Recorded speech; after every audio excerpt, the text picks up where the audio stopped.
Welcome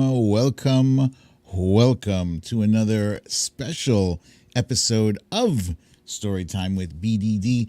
I'm your host, BDD, aka Brooklyn Dad. And today, ladies and gentlemen, is Thursday, June 16th, and we are getting ready to jump right on into the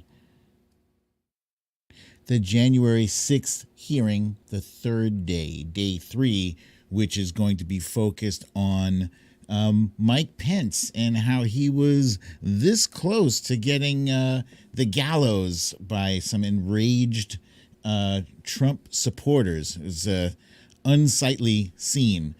And before we jump into that, let me just make this a little bit bigger. And also, let me preview for you that later on today, precisely at 5:30 p.m., Brooklyn Dad will be inviting to the show JoJo from Jers. I'm sure by now many of you have seen her tweets. They are all over the place, and they are on fire.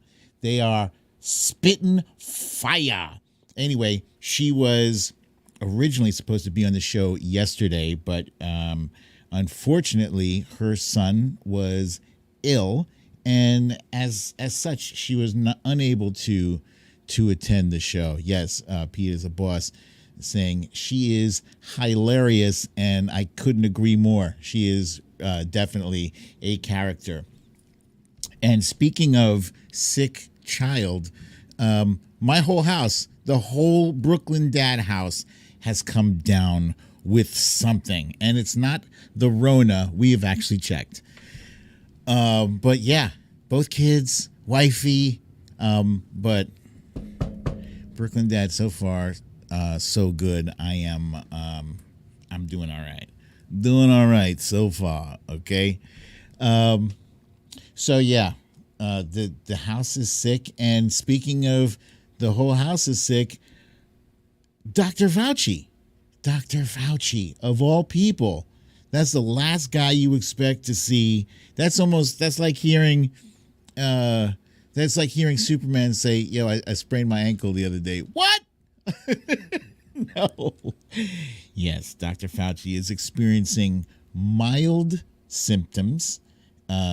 He is double vaxxed. He is double boosted. You couldn't be more protected than Dr. Fauci, unless you had a third booster. And if you did, you're going against medical advice. Monique Lee suggests that perhaps it might be summer cold season time, perhaps. I think, yeah, because I heard something else is going around, parents, we talk. So anyway, let's jump right back to the main purpose for today's special hearing is to discuss Donald Trump's efforts to get Mike Pence to subvert the will of voters.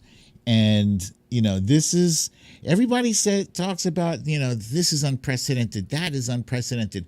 The whole past 4 years, okay, were unprecedented. But yeah, specifically, everything surrounding January 6th is unprecedented. So if people are looking for a guide, a map as to what normalcy dictates, we can't, bring a president to testify because that hasn't been done. There's no precedent for that. Bitch, there was no precedent for a president refusing to peacefully transfer power to the next administration. There's no precedent for that. There's no precedent for a twice impeached president. End of sentence. We never had, excuse me, a president impeached twice. Once for trying to extort the leader of a country. So this whole thing is unprecedented. But yeah, so roll back the tape. Mike Pence on January 6th was doing his duty, the duty he had sworn in to do, to preserve democracy. He was there to tally the votes. And, they wanted him. There was this whole conspiracy, and now you can call it a conspiracy. If it's more than one person, if there's two people or more,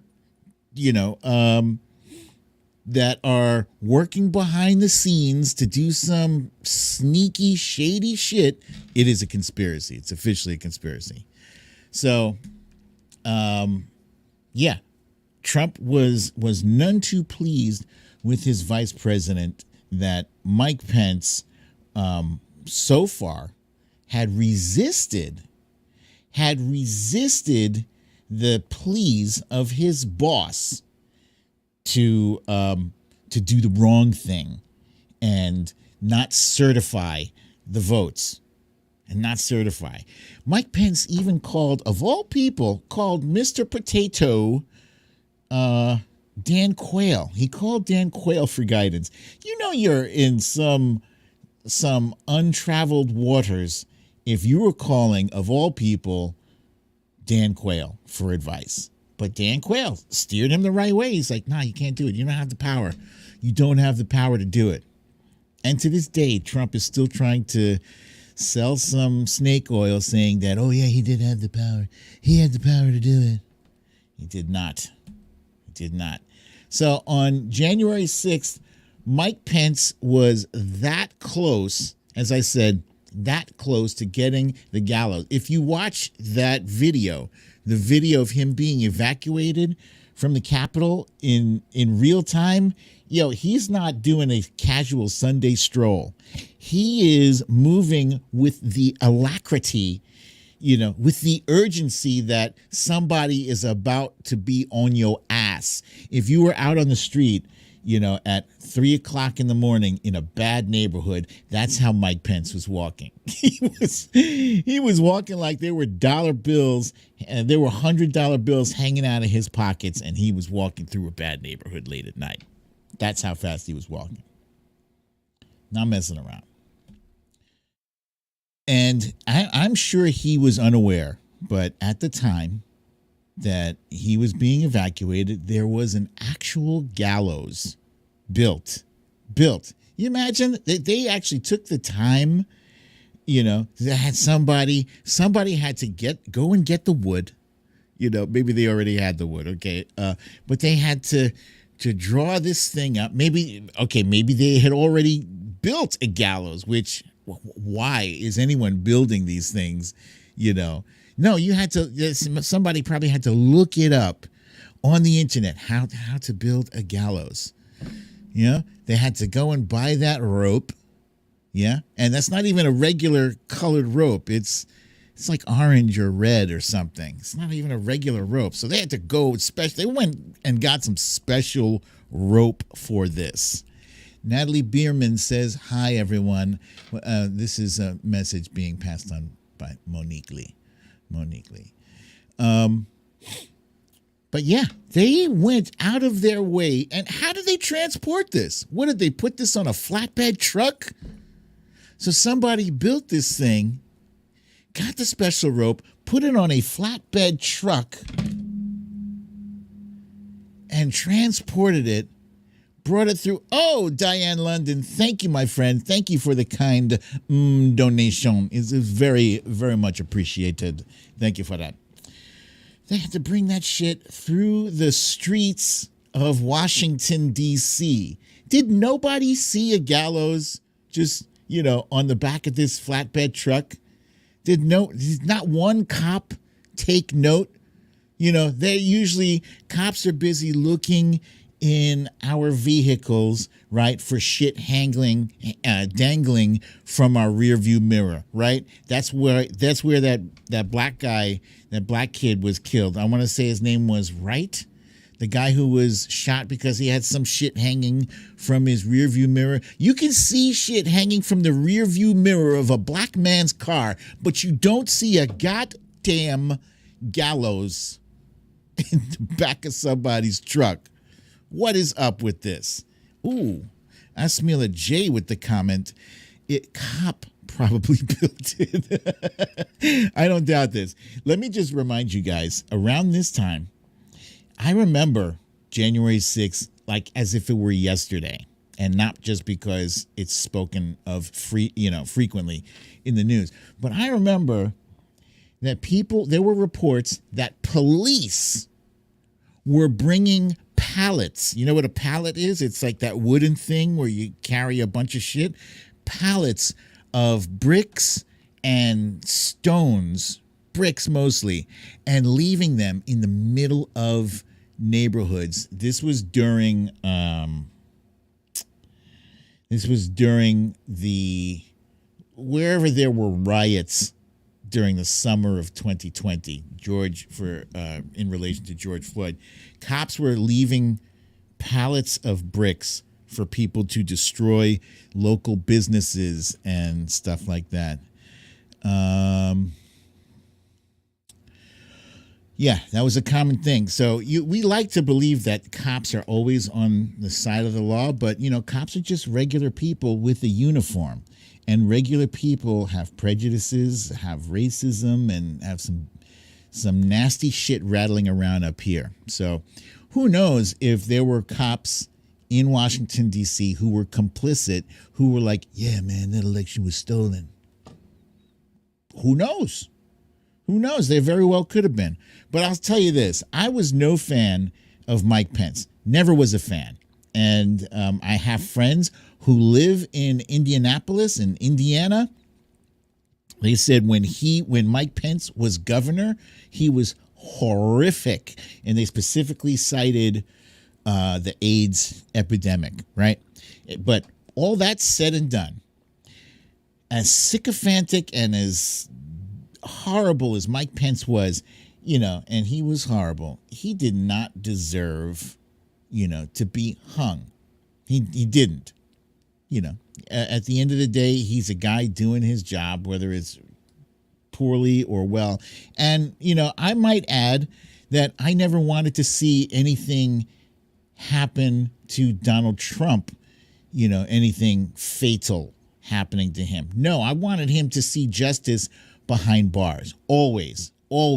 And if I couldn't get that at the bare minimum, I wanted Trump, to be humiliated in an electoral victory. And he was beat the hell down, right? But look at these pictures of Mike Pence eye banging Donald Trump. He idolized him, right? If you're going to pick a vice president, pick a vice president who idolizes you the way. Actually, no, that's not even right. You should pick a vice president who will back you up, but not somebody that will, when the chips are down, will break the law for you. And I guess at the end of the day, despite as much as Mike Pence was eye-banging Spanky McDumbass, at the end of the day, he freaking buckled down and did the right thing and did not go along with the coup. It's got to be something. You got to give him some credit for that. Again, this is from a guy who is not a fan of Mike Pence, but there was immense pressure on him. Immense pressure. He had to see this fucker every day of the week. And so Mike, January 6th, just a few days away. What are you going to do? Huh? We're going to ride for another 4 years? Huh? Let's do this, Mike. You can do it. It's only you. Mr. President, I really don't think. Mike, come on. It'll be a tremendous thing. Tremendous. 4 more years. All you got to do is just do what I said for you to do. Just do it. And he didn't. And so that is still a very big deal. It's a very big deal, I think. So that is what they are going to be discussing today in the January 4th hearing. January 4th hearing? Excuse me. The January 6th hearing. They will be discussing that. I'm sure among other things, but that's a very big deal. Like I said, all this shit is unprecedented. Let's take another unprecedented thing that's been in the news for the past 24 hours or more. Rep Loudermilk, which is a hilarious name, Loudermilk. I prefer my milk quieter. Thank you very much. But Rep Loudermilk apparently was asked numerous times, did you give a tour of the Capitol building around January 6th, like maybe on the 5th? Did you give one of those tours? No, I did not. No, sir. No, it wasn't me. Then they asked him again, did you give a tour? Well, maybe it was to a couple of people. It might have been to a couple of people. Then they asked him again. Frank, I can't, it was so long ago. It was January 4th. I was shaving. January 3rd, I went to see the Rockettes. January 5th, and maybe could have been 10, 12 people max. I don't know. Definitely didn't. No, I don't know. So at the end of the day, yeah, turns out that the dude did give a tour, and it was on video. Here, wait. We got Teresa Bravo say it's on video. Yeah. And not only is it on video, but what you see, the damning shit that's on video is that you got this guy who's taking pictures of staircases and hallway. I mean, who's doing that shit? Who's taking pictures of those random innocuous, seemingly innocuous, but definitely not innocuous things? You're on a tour of the Capitol building. You want to get pictures of interesting things. And apparently he thought, the security configuration was interesting, and where these staircases go, that's interesting too. And then the same guy who was taking pictures was seen on video. Oh, wait a minute. It's 12:47. Let me just do a quick check of the C-SPAN site. Yeah, it looks like something is happening there. And it's a stupid ad. We're going to skip that. All right. Okay, so just so you know, ladies and gentlemen, what I've been doing is checking on the hearing. So this is the hearing live. It has not yet begun. That's not Madeline Dean, right? I can't see. Who is that in the turquoise jacket? Does anybody know? Anybody recognize that individuals? I don't know who it is, but in any case, the activities that Rep Loudermilk was involved in, it's not good. And I guarantee he's not the only one. Not the only one. I could have sworn I've heard at least a dozen times that Lauren Boebert also gave a reconnaissance tour. That's all you can call it, recon. It's recon tour. Yeah, there might have been some other people along for the ride for a legitimate tour, but that dude, he was on video saying, "We're coming for you, Nancy Pelosi. We're coming for you, Jerry Nadler. We're coming for you, even AOC." Spooky shit. Spooky. And they post this stuff. I mean, I am only grateful that the people who perpetrated this attack on the Capitol were inept and dense. But I guarantee you, if every single person is not held accountable, this will happen again. Oh, Ness from Connecticut. Thank you, my friend. Thank you, Ness, for that kind donation. Thank you very much. It will happen again if these people are not held accountable. As they say, it was only a test run. The next time, they will be on point and they will learn from these mistakes. They will figure out that you can't post videos of your insurrection, on social media. But this time around, they did. They did. Thank God for that. But Trump absolutely must be held accountable, period. I don't care. People love to say a president has never been indicted before. This one will. This one needs to be. It's clear beyond a shadow of a doubt he was the ringleader of this shit. You don't let things like this happen in a vacuum. If you're the boss, if you're the head. Jennifer Rayner, thank you, my friend, for the kind donation. Thank you, Jenny Rayner. Leaders don't let things like this happen without their blessing.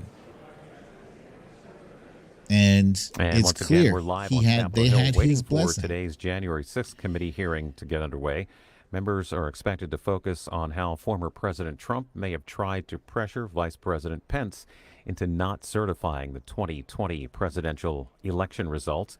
California Congressman Pete Aguilar will lead this hearing. 2 witnesses will testify at today's hearing. A reporter to have advised Vice President Pence that he didn't have the authority to disrupt the election.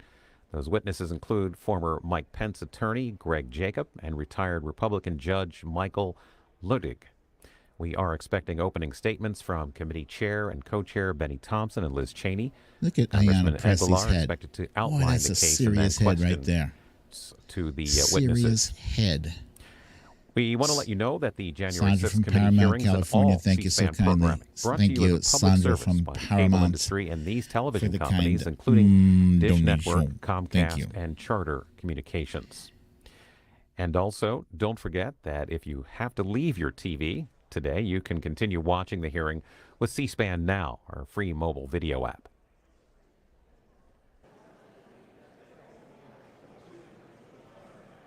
Corey Lord. Trump was never a president. People have been enabling and liking him against their will. He's holding every human being and every country back. Well, I don't know about every country or every human being, but America, he has set America back. He definitely did set us back. Instead of us focusing on shit we can accomplish in the future, and we're still doing that, mind you.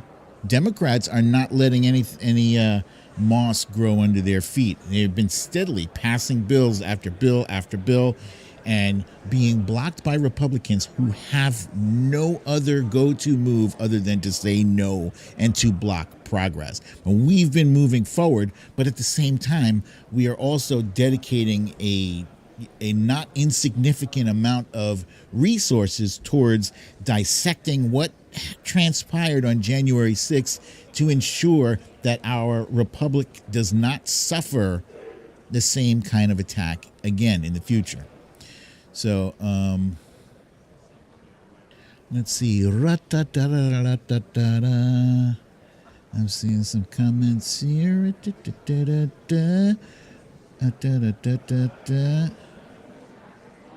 Oh, look at this. Diane London, I'm happy to hear any rumors you guys have. It may be rumor, but I was told the former guy did meet with the Proud Boys. I don't doubt it. I don't doubt it at all. I tweeted last night that that I still find myself shocked by things that that I hear and see in the news every day, and that's a good thing. We should not allow these abnormal things to be like, that's fine, pass the salt. You know, it should not be normal in our brains. It should remain abnormal and shocking to us. The big news of the past hour, the past 60 to 90 minutes is that the January 6th committee is going to be requesting that Ginny Thomas, the wife of Clarence Thomas, testify. So that is a good thing.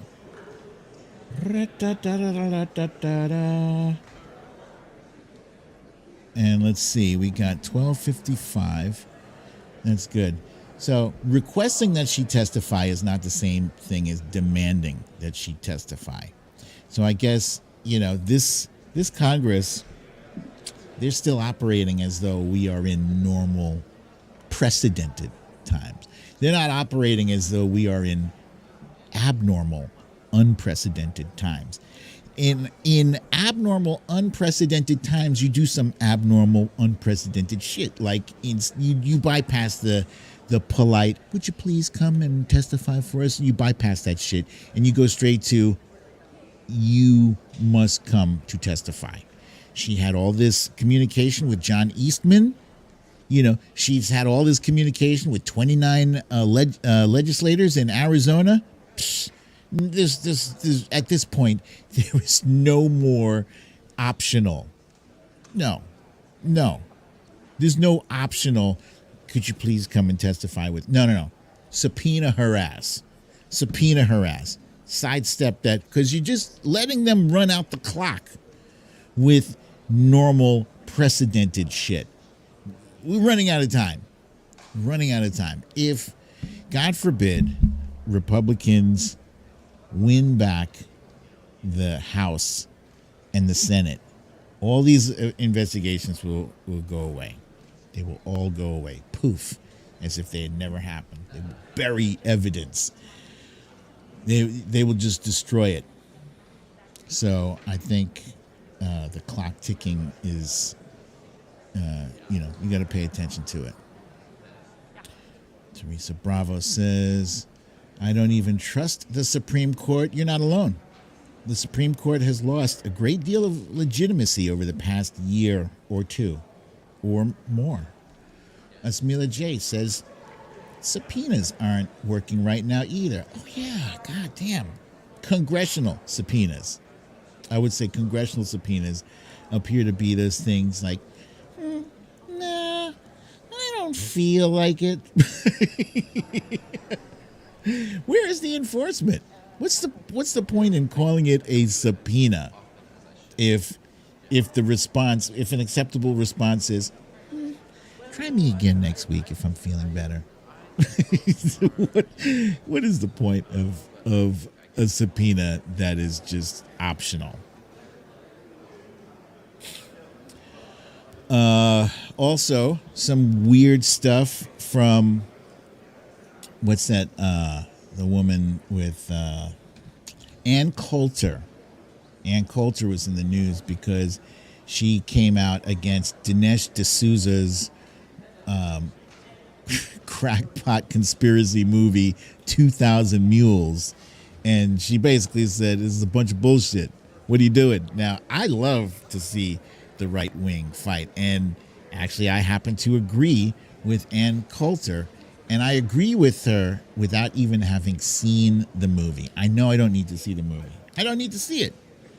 There's certain things you don't need to see in order for it to just completely suck. Like those movies that come out that they don't let critics review ahead of time. Those, guarantee you're just wasting your money if you go to see that. Yeah. And here's the funny part. The funny thing is that Ann Coulter and Dinesh D'Souza used to see each other. They weren't married, but they were bumping uglies. Bumping uglies. That gives a whole new meaning to the word bumping uglies. Whew. I don't want to see that sex tape. I do not. Look at this. Meredith Powell. Even Fox News and Newsmax didn't promote 2,000 Mules. That's how bad. Fox News. Forget about Fox News for a minute. Newsmax. Newsmax is like, boy, they are the bottom of the propaganda barrel. If you couldn't pitch 2,000 Mules to excuse me, if you couldn't pitch 2,000 Mules to Newsmax, oh, you that's a piece of garbage. It's garbage. Here, let's play some of this. Ah, yeah. While we're waiting for this thing to kick off.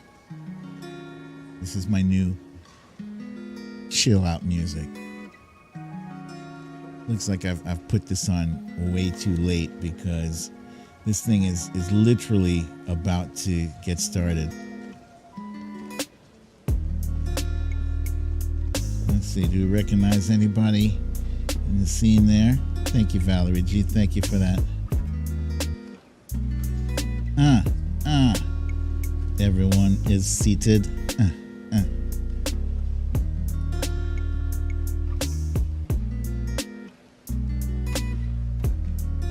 Oh, Diane wants to know, what do I say about Cruz and Bobo? Those two words spoken in proximity together, they trigger my gag reflex, especially in the context in which they are spoken. I don't know if it's true that came out about the two of them. It's possible that I think the people were saying that she was an escort for Ted Cruz. I don't believe it, but it looks like they're getting ready to start. There's Brother Benny Thompson, followed by Liz Cheney. Who's that behind? There must be an aide. I don't recognize him. Zoe Lofgren is there. Oh no, that's not an aide. Who is that? Help me out here. Who's in the pink jacket all the way at the end? Is Adam Schiff next to her? Trump Reaper ought to be playing death metal music since he's heard animals worship Satan.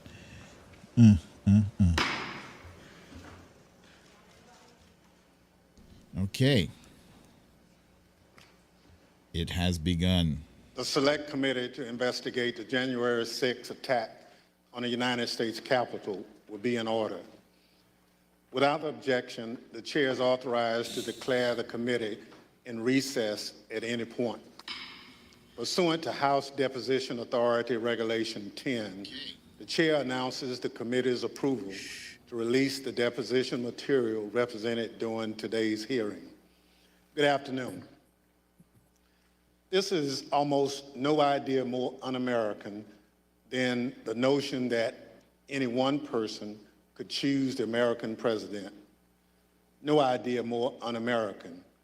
I agree with that, which is unusual because former Vice President Mike Pence and I don't agree on much. These are his words, spoken a few months ago about Donald Trump's attempt to pressure the former vice president, pressure him into going along with an unlawful and unconstitutional scheme to overturn the 2020 election and give Donald Trump a second term in office that he did not win. Today, the Select Committee is going to reveal the details of that pressure campaign. But what does the Vice President of the United States even have to do with a presidential election? The Constitution says that the Vice President of the United States oversees the process of counting the Electoral College votes, a process that took place on January 6, 2021. Donald Trump wanted Mike Pence to do something no other vice president has ever done. The former president wanted Pence to reject the votes and either declare Trump the winner or send the votes back to the states to be counted again. Mike Pence said no. He resisted the pressure. He knew it was illegal. He knew it was wrong. We're fortunate for Mr. Pence's courage on January 6th. Our democracy came dangerously close to catastrophe. That courage put him in tremendous danger. When Mike Pence made it clear that he wouldn't give in to Donald Trump's scheme, Donald Trump turned the mob on him, a mob that was chanting, "Hang Mike Pence," a mob that had built a hangman's gallows just outside the Capitol. Thanks in part to Mike Pence, our democracy withstood Donald Trump's scheme and the violence of January 6th. But the danger hasn't receded. Led by my colleague, Mr. Aguilar, Today, we'll lay out the facts for the American people. But first, I'll recognize my colleague from Wyoming, Ms. Cheney, for any opening statement she'd care to offer. Thank you very much, Mr. Chairman. Let me take just a few minutes today to put the topic of our hearing in broader context. In our last hearing, we heard unequivocal testimony that President Trump was told his election fraud allegations were complete nonsense. We heard this from members of the Trump campaign. We heard this from President Trump's campaign lawyers. We heard this from President Trump's former Attorney General, Bill Barr. We heard this from President Trump's former acting Attorney General, Jeff Rosen. And we heard this from President Trump's former acting Deputy Attorney General, Richard Donahue. We heard from members of President Trump's White House staff as well. Today, we're focusing on President Trump's relentless effort to pressure Mike Pence to refuse to count electoral votes on January 6th. Here again is how the former vice president phrased it in a speech before the Federalist Society, a group of conservative lawyers. This week, that President Trump said I had the right to overturn the election. But President Trump is wrong. I had no right to overturn the election. The presidency belongs to the American people and the American people alone. And frankly, there is no idea more un-American than the notion that any one person could choose the American president. What the president wanted the vice president to do was not just wrong, it was illegal and unconstitutional.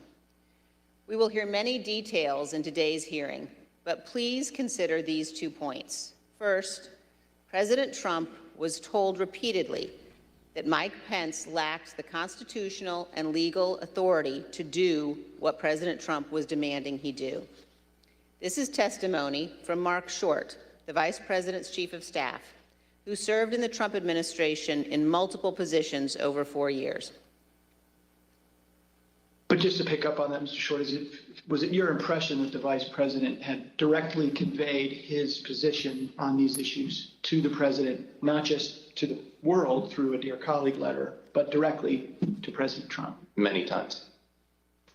And had been consistent in conveying his position to the President? Very consistent. Okay. But President Trump plotted with a lawyer named John Eastman to pressure Pence to do so anyway. As the federal court has explained, quote, based on the evidence, the court finds that it is more likely than not that President Trump and Dr. Eastman dishonestly conspired to obstruct the joint session of Congress on January 6, 2021. What exactly did President Trump know? When exactly did President Trump know that it would be illegal for Mike Pence to refuse to count electoral votes? Here is one sample of testimony given by one of the witnesses before us today, the Vice President's General Counsel. Did John Eastman ever admit, as far as you know, in front of the president, that his proposal would violate the Electoral Count Act? I believe he did on the 4th. That was January 4th, 2 days before the attack on Congress. A second point, please listen to testimony today about all of the ways that President Trump attempted to pressure Vice President Pence, including Donald Trump's tweet at 2:24 p.m. condemning Vice President Mike Pence when President Trump already knew a violent riot was underway at the Capitol. In future hearings, you will hear from witnesses who were present inside the White House, who were present inside the West Wing on that day. But today we focus on the earnest efforts of Mike Pence, who was determined to abide by his oath of office. As Vice President Pence prepared a statement on January 5th and 6th, explaining that he could not illegally refuse to count electoral votes, he said this to his staff. I mean, the Vice President had said, this may be the most important thing I ever say. And so This meaning the statement? The statement. And he really wanted to make sure that it was just so. You will hear today that President Trump's White House counsel believed that the Vice President did exactly the right thing on January 6th, as did others in the White House, as did Fox News host Sean Hannity. Vice President Pence understood that his oath of office was more important than his loyalty to Donald Trump. He did his duty. President Trump unequivocally did not. Thank you, Mr. Chairman. I yield back. Without objection, I recognize the gentleman from California, Mr. Aguilar, for an opening statement. Thank you, Mr. Chairman. Today, we intend to show the American people that January 6th was not an isolated incident. In the weeks culminating before, it was a legal scheme and deception. We've already learned that President Trump knew he lost the 2020 election. Shortly after, he began to look for a way to circumvent our country's most fundamental civic tradition, the peaceful transfer of power. The president latched on to a dangerous theory and would not let go because he was convinced it would keep him in office. We witnessed firsthand what happened when the President of the United States weaponized this theory. The Capitol was overrun, police officers lost their lives, and the Vice President was taken to a secure location because his safety was in jeopardy. Let's take a look at the effect of Donald Trump's words and actions. I want to warn our audience that the video contains explicit content. Mike Pence is going to have to come through for us, and if he doesn't, that will be a sad day for our country. And Mike Pence, I hope you're going to stand up for the good of our Constitution and for the good of our country. And if you're not, I'm going to be very disappointed in you. I will tell you right now. I'm telling you what, I'm hearing the Pence.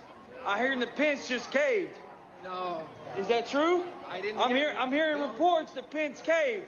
No I'm way. telling you, if Pence caved, we're gonna drag motherfuckers through the streets. You fucking politicians are gonna get fucking drugged through the streets. I guess the hope is that there's such a show of force here that Pence will decide to do the right thing, according to Trump. Bring out Pence! Bring him out! Bring out Pence! Bring him out! Bring out Pence!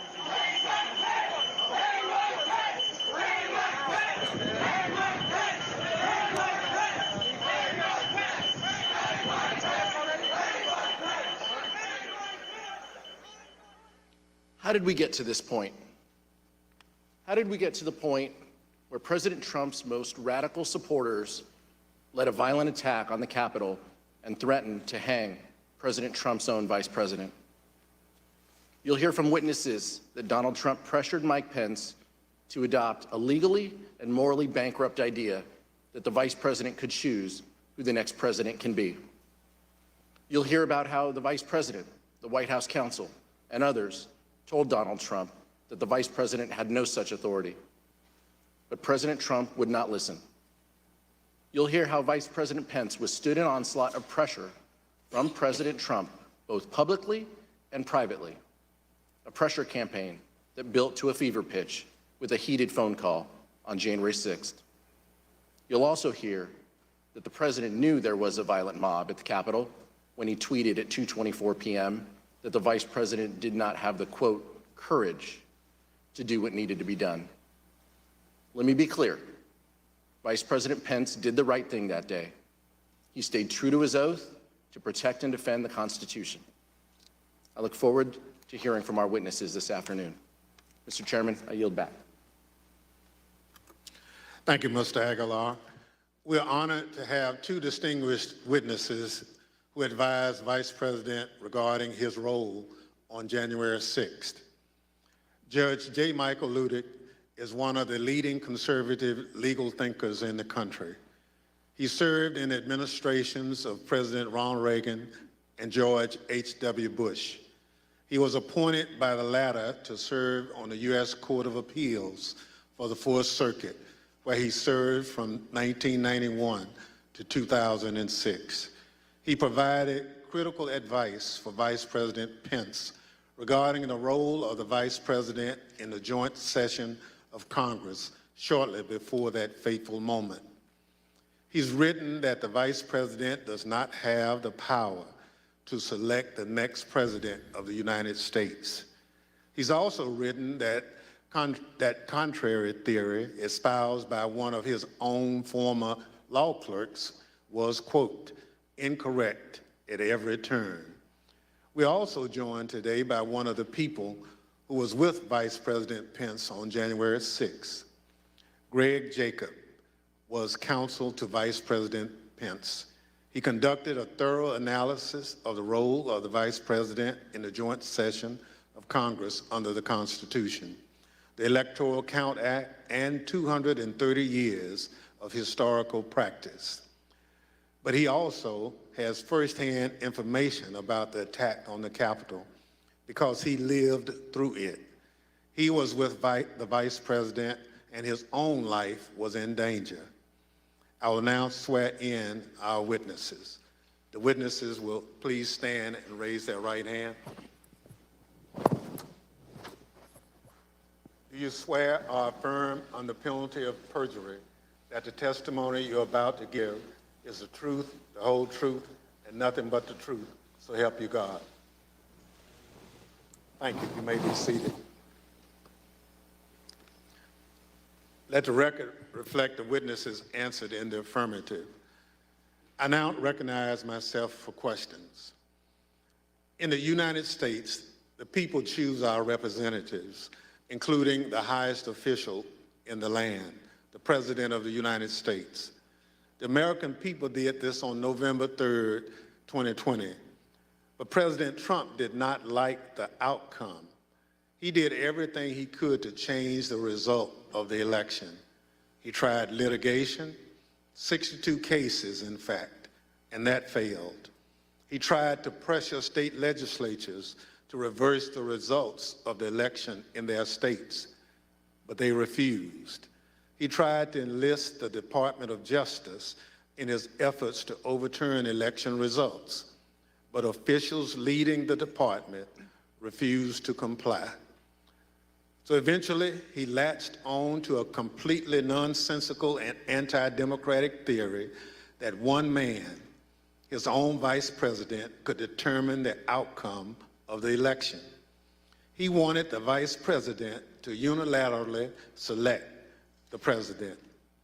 This theory that the vice president could unilaterally select the president runs completely contrary to our Constitution, our laws, and the entirety of our American experience.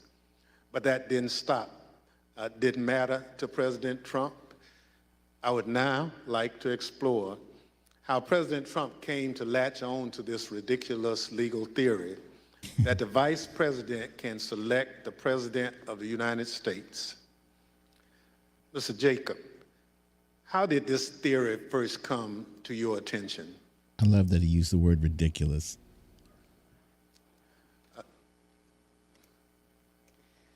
The first time that I had a conversation with the Vice President about the 12th Amendment and the Electoral Count Act was in early December, around December 7th. The Vice President called me over to his West Wing office and told me that he had been seeing and reading things that suggested that he had a significant role to play on January 6th in announcing the outcome of the election. He told me that he had been first elected to Congress in 2000 and that one of his earliest memories as a congressman was sitting in on the 2001 certification, and he recalled that Al Gore had gavelled down a number of objections that had been raised to Florida. And he asked me mechanically, how does this work at the joint session? What are the rules? And I told the Vice President that, in fact, I had a fairly good idea of how things work, that actually there aren't rules that govern the joint session, but what there is a provision of the Constitution that's just one sentence long, and then an Electoral Count Act that had been passed in 1887. And I told the Vice President that I could put a memo together for him overnight that would explain the applicable rules. So, Mr. Jacob, when you looked at this theory, what did you conclude? So We concluded that what you have is a sentence in the Constitution that is inartfully drafted. But the Vice President's first instinct when he heard this theory was that there was no way that our framers, who abhorred concentrated power, who had broken away from the tyranny of George III, would ever have put one person, particularly not a person who had a direct interest in the outcome because they were on the ticket for the election, in a role to have decisive impact on the outcome of the election. And our review of text, history, and frankly, just common sense all confirmed the Vice President's first instinct on that point. There is no justifiable basis to conclude that the Vice President has that kind of authority. Thank you, Mr. Jacobs. We will hear more today about how, despite this conclusion by you and other top legal advisors, the former president used this discredited theory in his campaign to pressure the vice president to decide the outcome of the presidential election. I now recognize the gentlewoman from Wyoming, Ms. Cheney, for questions. Thank you very much, Mr. Chairman. Judge Ludig, thank you as well for being here with us today.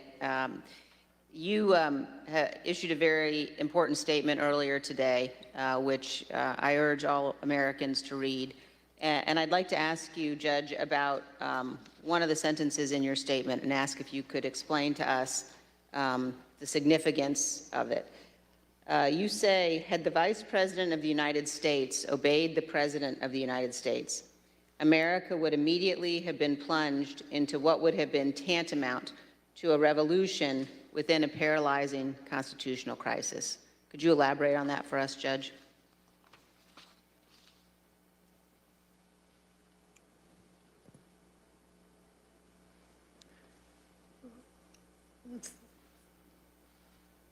Thank you, Madam Vice Chairman.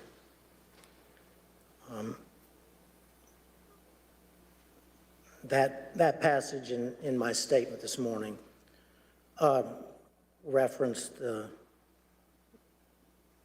most foundational concept in America, which is the rule of law. Thus, as I interpret your question, you're asking about that foundational truth of these United States, which we call America.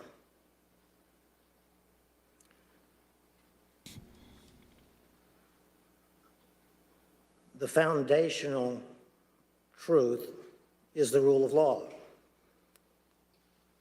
That foundational truth is, for the United States of America, the profound truth. But it's not merely the profound truth for the United States. It's also the simple truth, the simple foundational truth of the American Republic. Thus, in my view, the hearings being conducted by this select committee are examining that profound truth, namely the rule of law in the United States of America. The specific question, of course, before you and before the nation, not before me, is whether that foundational rule of law was supremely violated on January 6, 2021. Now, to the question specifically that you asked, Madam Vice Chair, I believe that had Vice President Pence obeyed the orders from his president and the President of the United States of America during the joint session of the Congress of the United States on January 6, 2021, and declared Donald Trump the next President of the United States, notwithstanding that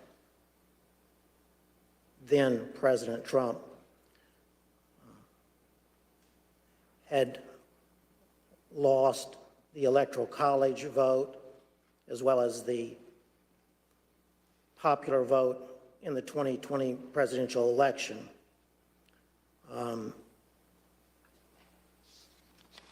That declaration of Donald Trump as the next president would have plunged America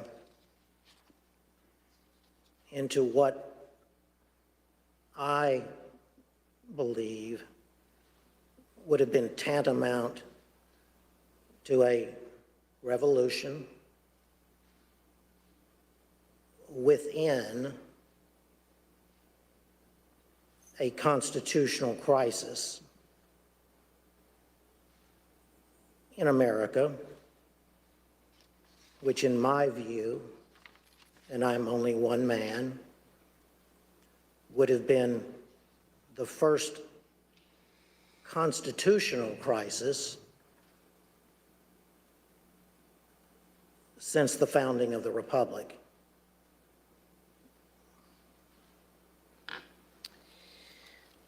Thank you very much, Judge, for your solemn attention to these issues and for your appearance here today. We're going to describe and discuss in detail what happened. And as we do, I'm going to describe a few of the details now of some of the actions taken by a gentleman named Kenneth Cheeseborough. After the Electoral College met and cast their votes on December 14th, actually the day before they met, Kenneth Cheeseborough sent a memo to Rudy Giuliani, the president's lead outside counsel. Mr. Cheeseborough wrote to Mayor Giuliani that the vice president is charged with, quote, making judgments about what to do if there are conflicting votes, close quote. Mr. Cheeseborough wrote that when the joint session of Congress got to Arizona in the alphabetical list of states, the vice president should not count the Biden votes, quote, because there are two slates of votes. His justification, which we will learn more about in our next hearing, was that a group of Trump supporters in Arizona and other swing states decided to proclaim themselves the true electors for the state, creating two sets of electors, the official electors selected by the state and a group of fake electors. This document was ordered to be produced to the Select Committee by a federal district court judge. As you will see on the screen shortly, Judge David Carter wrote, quote, the draft memo pushed a strategy that knowingly violated the Electoral Count Act. The judge concluded that, quote, the memo is both intimately related to and clearly advanced the plan to obstruct the joint session of Congress on January 6, 2021. A few days later, Professor John Eastman took up this cause. Eastman was at the time a law professor at Chapman University Law School. He prepared a memo outlining the nonsensical theory that the vice president could decide the outcome of the election at the joint session of Congress on January 6th. You will see portions of this memo on the screen. In the first line, he wrote, quote, 7 states have transmitted dual slates of electors to the President of the Senate. But Dr. Eastman goes on to rely on those so-called dual slates of electors to say that Vice President Pence could simply declare President Trump the winner of the 2020 election. Mr. Jacob, were there in fact dual slates of electors from 7 states? No, there were not. And just a few days after that, Dr. Eastman wrote another memo. This one, quote, wargaming out several scenarios. He knew the outcome he wanted, and he saw a way to go forward if he simply pretended that fake electors were real. You will see that memo up on the screen now. Here, Dr. Eastman says the Vice President can reject the Biden electors from the states that he calls, quote, disputed. Under several of the scenarios, the Vice President could ultimately just declare Donald Trump the winner, regardless of the vote totals that had already been certified by the states. However, this was false, and Dr. Eastman knew it was false. In other words, it was a lie. In fact, on December 19th, 2020, just 4 days before Dr. Eastman sent this memo, Dr. Eastman himself admitted in an email that the fake electors had no legal weight, referring to the fake electors as, quote, dead on arrival in Congress, end quote, because they did not have a certification from their states. Judge Ludig, did the Trump electors in those 7 states who were not certified by any state authority have any legal significance?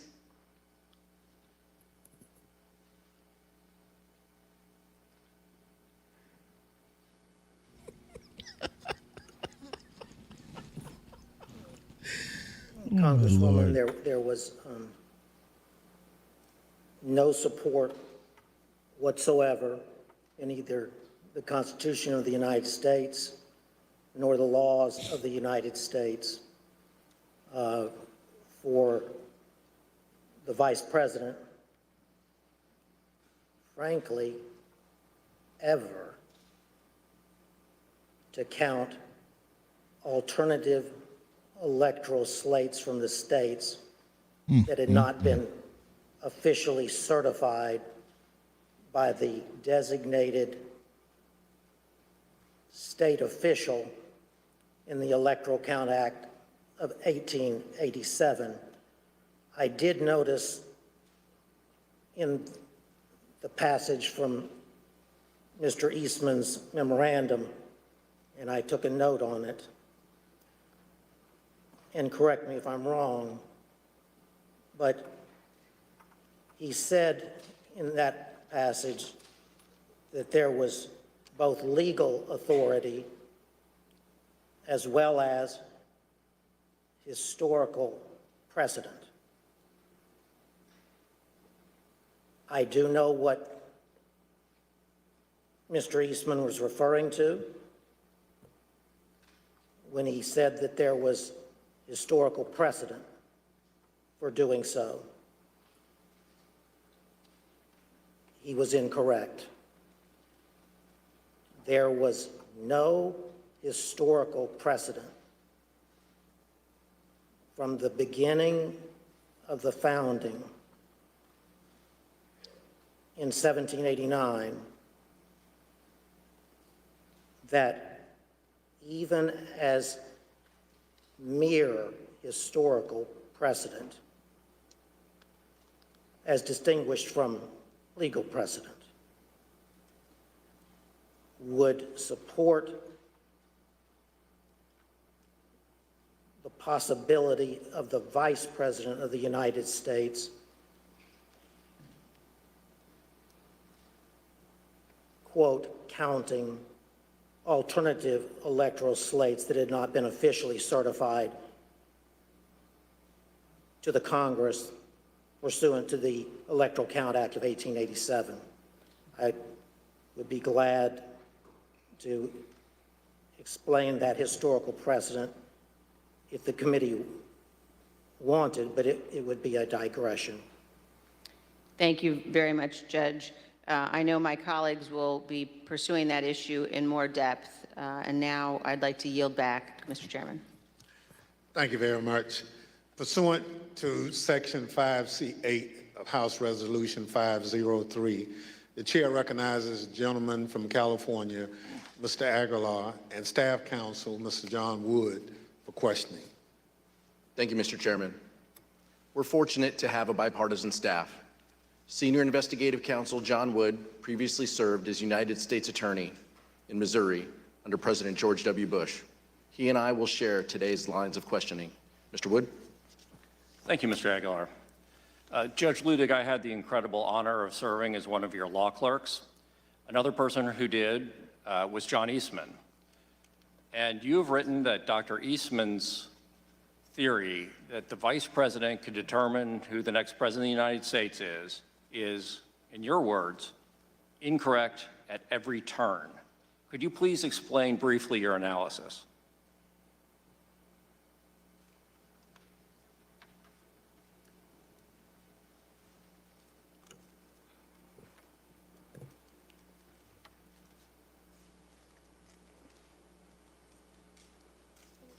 It was my honor, Mr. Wood, to have you serve as my law clerk.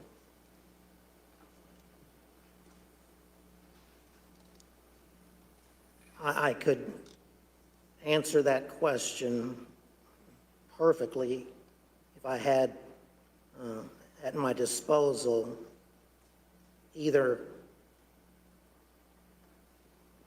Mr. Eastman's tweet or my own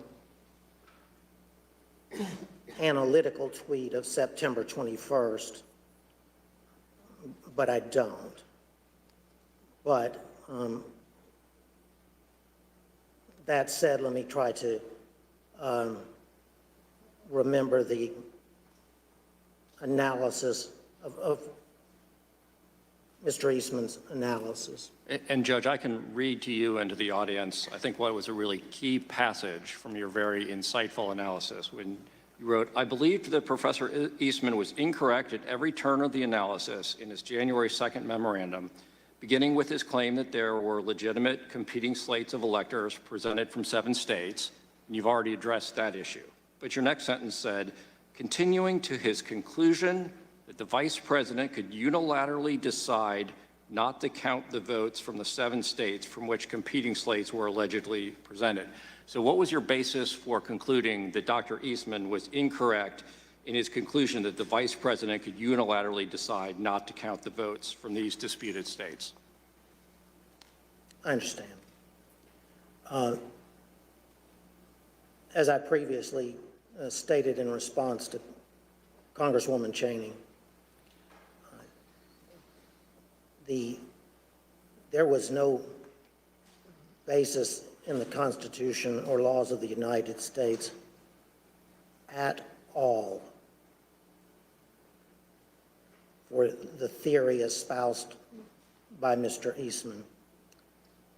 At all. None. With all respect to my co-panelist, he said, I believe in partial response to one of the Select Committee's questions, that the single sentence in the 12th Amendment was, he thought, inartfully written. That single sentence is not inartfully written. It was pristine clear that the President of the Senate on January 6th, the incumbent Vice President of the United States, had little substantive constitutional authority, if any, at all. The 12th Amendment, the single sentence that Mr. Jacob refers to says in substance that following the transmission of the certificates to the Congress of the United States and under the Electoral Count Act of 1887, the Archivist of the United States, that the presiding officer shall open the certificates in the presence of the Congress of the United States in joint session. It then says unmistakably, not even that the Vice President himself shall count the electoral votes. It clearly says merely that the electoral count votes shall then be counted. It was the Electoral Count Act of 1887 that that filled in, if you will, the simple words of the 12th Amendment in order to construct for the country a process for the counting of the sacred process for the counting of the electoral votes from the states, that neither our original Constitution nor even the 12th Amendment had done. The irony, if you will, is that from its founding until 1887, when Congress passed the Electoral Count Act, the nation had been in considerable turmoil during at least 5 of its presidential elections, beginning as soon thereafter from the founding as 1800. So it wasn't for almost 100 years later until the Electoral Count Act was passed. So that's why, in my view, that piece of legislation is not only a work in progress for the country, but at this moment in history, an important work in progress that needs to take place. That was long-winded, I understand. Well, Judge Ludig, at the risk of oversimplifying for the non-lawyers who are watching, is it fair to say that the 12th Amendment basically says 2 things happen? The Vice President opens the certificates and the electoral votes are counted. Is it that straightforward?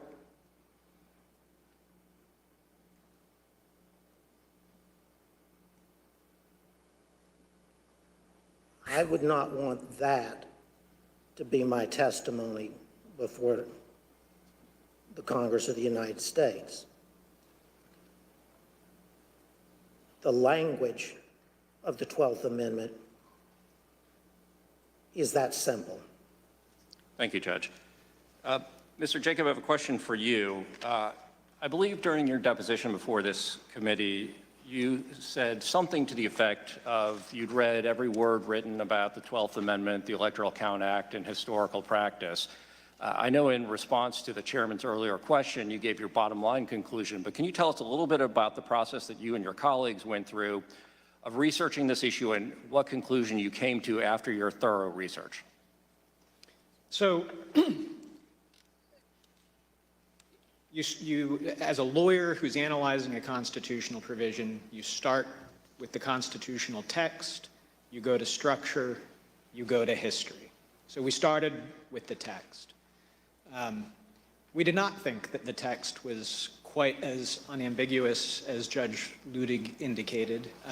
In part, we had a constitutional crisis in 1876 because in that year, multiple slates of electors were certified by multiple slates.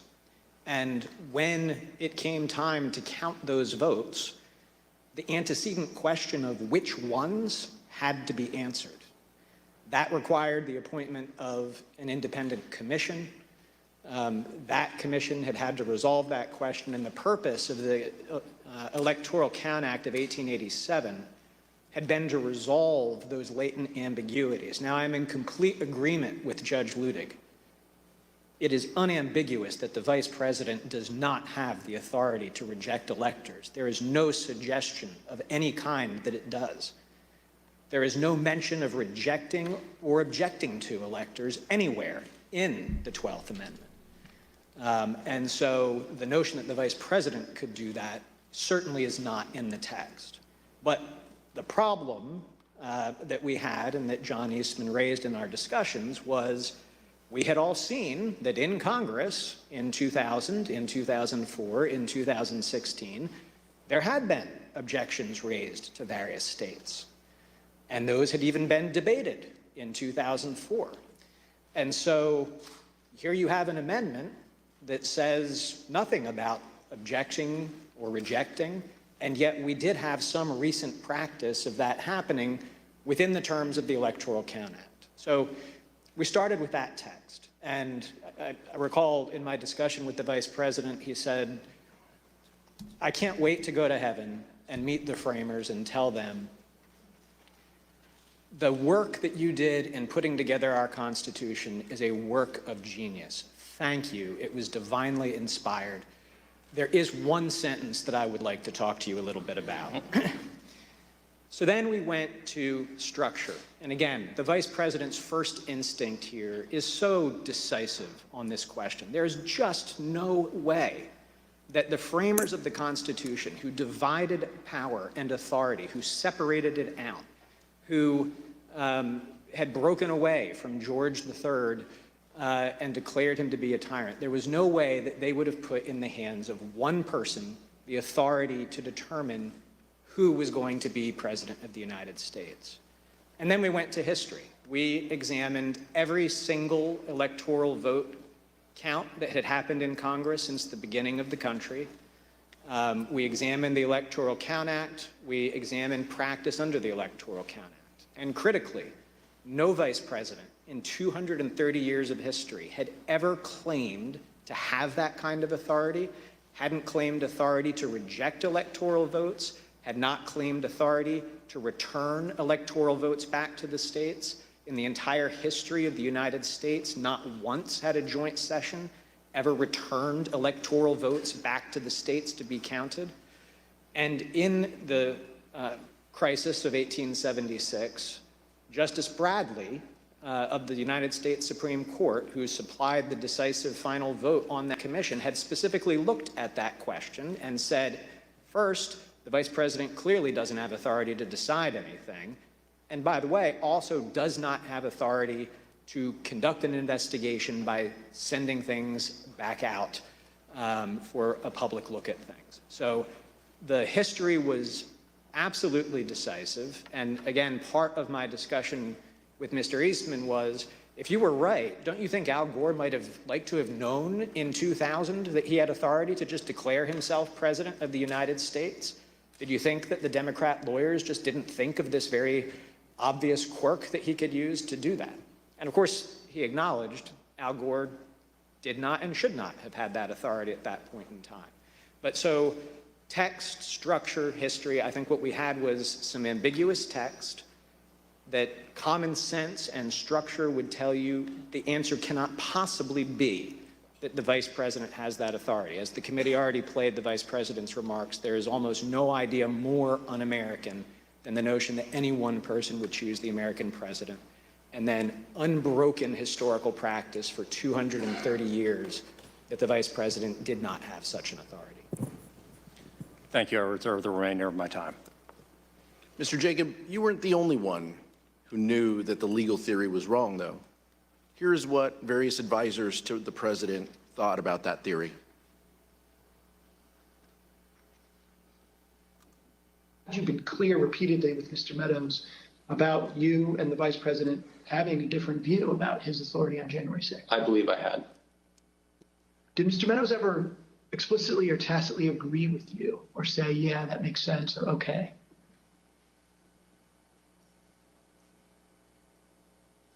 I believe that that Mark did agree. What makes you say that? I believe that's what he told me. But as I mentioned, I think Mark had told so many people so many different things that it was not something that I would necessarily accept as, okay, well, that means that's resolved. I see. Tell me more what he told you on this topic. Well, I think it was that, the vice president doesn't have any broader role. And I think he was understanding of that. So despite the fact that he may have said other things to the president or others, to you, he said he understands the vice president has no role. Yes. Okay. Did he say that to you several times? A couple of times. Mm-hmm. Before January 6th? Yes. The way it was communicated to me was that Pat Cipollone thought the idea was nutty and had at one point confronted Eastman basically with the same sentiment. Pat expressed his admiration for the vice president's actions on the day of the 6th and said that he concurred with the legal analysis that our team had put together to reach that point. It made no sense to me that in all the protections that were built into the Constitution for a president to get elected and steps that had to be taken, that the power to choose the next president would be sitting with the vice president. Do you know if Mr. Clark or Mr.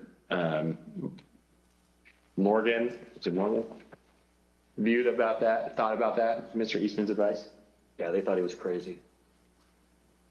Do you know if they ever expressed an opinion on whether they thought the vice president had the power that John Eastman said he did? I know for a fact I heard both say that his theory was crazy, that there was no validity to it in any way, shape, or form. And did they express that before January 6th? Yes. To whom? I think anyone who would listen. Okay, what were your prior interactions with Eastman? He described for me what he thought the ambiguity was in the statute, and he was walking through it at that time. And I said to him, hold on a second, I want to understand what you're saying. You're saying that you believe the vice president, acting as president of the Senate, can be the sole decision maker as to, under your theory, who becomes the next president of the United States? And he said, yes. And I said, are you out of your effing mind? Right? And that was pretty blunt. I said, you're completely crazy.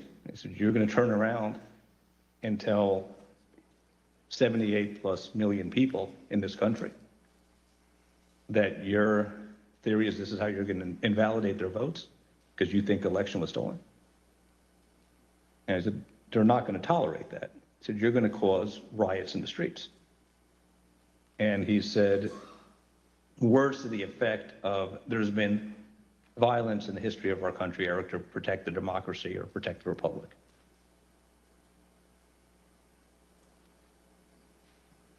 In fact, there was a risk that the lawyers in the White House counsel's office would resign. For example, Fox News host Sean Hannity expressed concern that the entire White House counsel's office could quit. As you can see from these texts, Mr. Hannity wrote to White House Chief of Staff Mark Meadows that, quote, "We can't lose the entire White House counsel's office. I do not see January 6th happening the way he is being told." A few days later, on January 5th, Mr. Hannity wrote to Mr. Meadows that, quote, "I'm very worried the next 48 hours. Pence pressure, White House counsel will leave." While Sean Hannity was apparently very concerned about the possibility that the White House counsel would resign in protest, of the president's effort to force the vice president to violate the Constitution. Some others, close to the president, were more dismissive of the White House counsel's position. Here's what Trump's son-in-law and senior advisor Jared Kushner said during his deposition regarding the White House counsel Pat Cipollone's threats to resign. Jared, are you aware of instances where Pat Cipollone threatened to resign? I kind of, like I said, my interest at that time was on trying to get as many pardons done. And I know that, he was always, him and the team were always saying, oh, we're going to resign. We're not going to be here if this happens, if that happens. So I kind of took it up to just be whining, to be honest with you.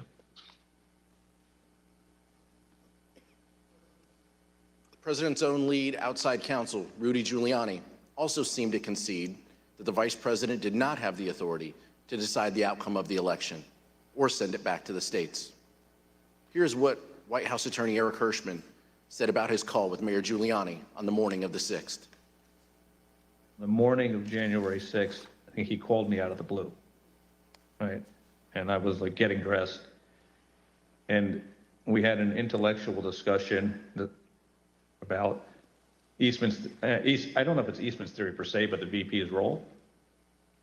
And he was asking me my view and analysis and then the practical implications of it.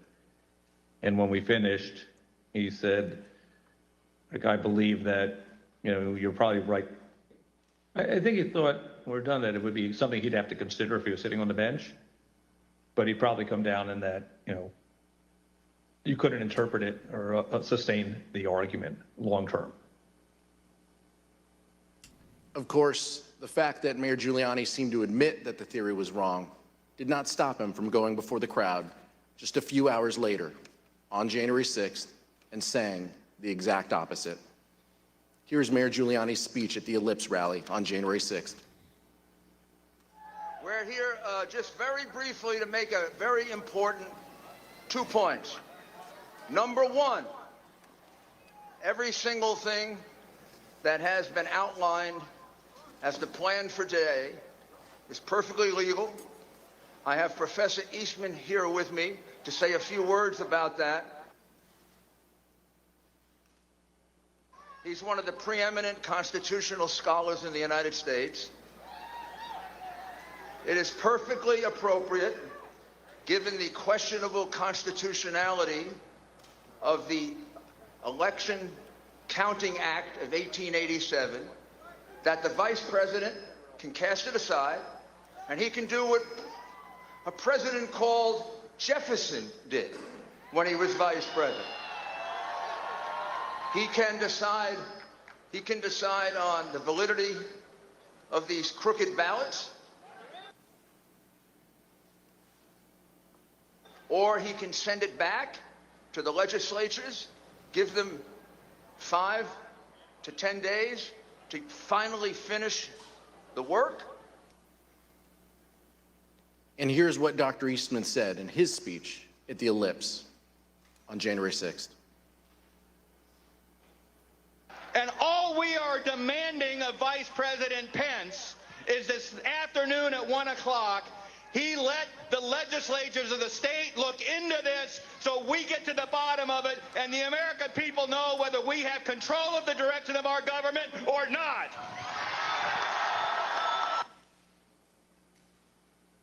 Even Dr. Eastman knew his theory didn't hold water. Mr. Jacob, you discussed and even debated this theory at length with Dr. Eastman. Did Dr. Eastman ever tell you what he thought the U.S. Supreme Court would do if it had to decide this issue? Yes. We had an extended discussion, an hour and a half to 2 hours on January 5th. And when I pressed him on the point, I said, John, if the vice president did what you were asking him to do, we would lose 9-0 in the Supreme Court, wouldn't we? And he initially started it, well, I think maybe you would lose only 7-2. And after some further discussion, acknowledged, well, yeah, you're right, we would lose 9-0. I appreciate that.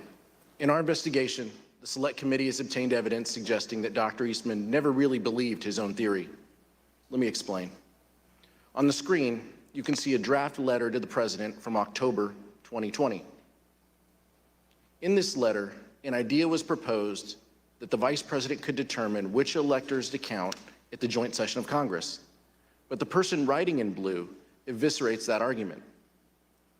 The person who wrote the comments in blue wrote, quote, "The 12th Amendment only says that the President of the Senate opens the ballots in the joint session and then, in the passive voice, that the votes shall then be counted."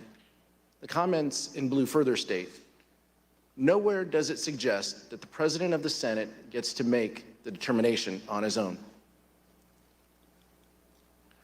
Judge Ludig, does it surprise you that the author of those comments in blue was in fact John Eastman?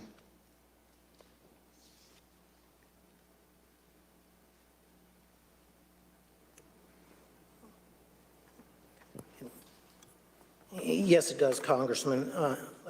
But let me, watching this unfold, let me try to unpack what was at the root of what I have called the blueprint to overturn the 2020 election.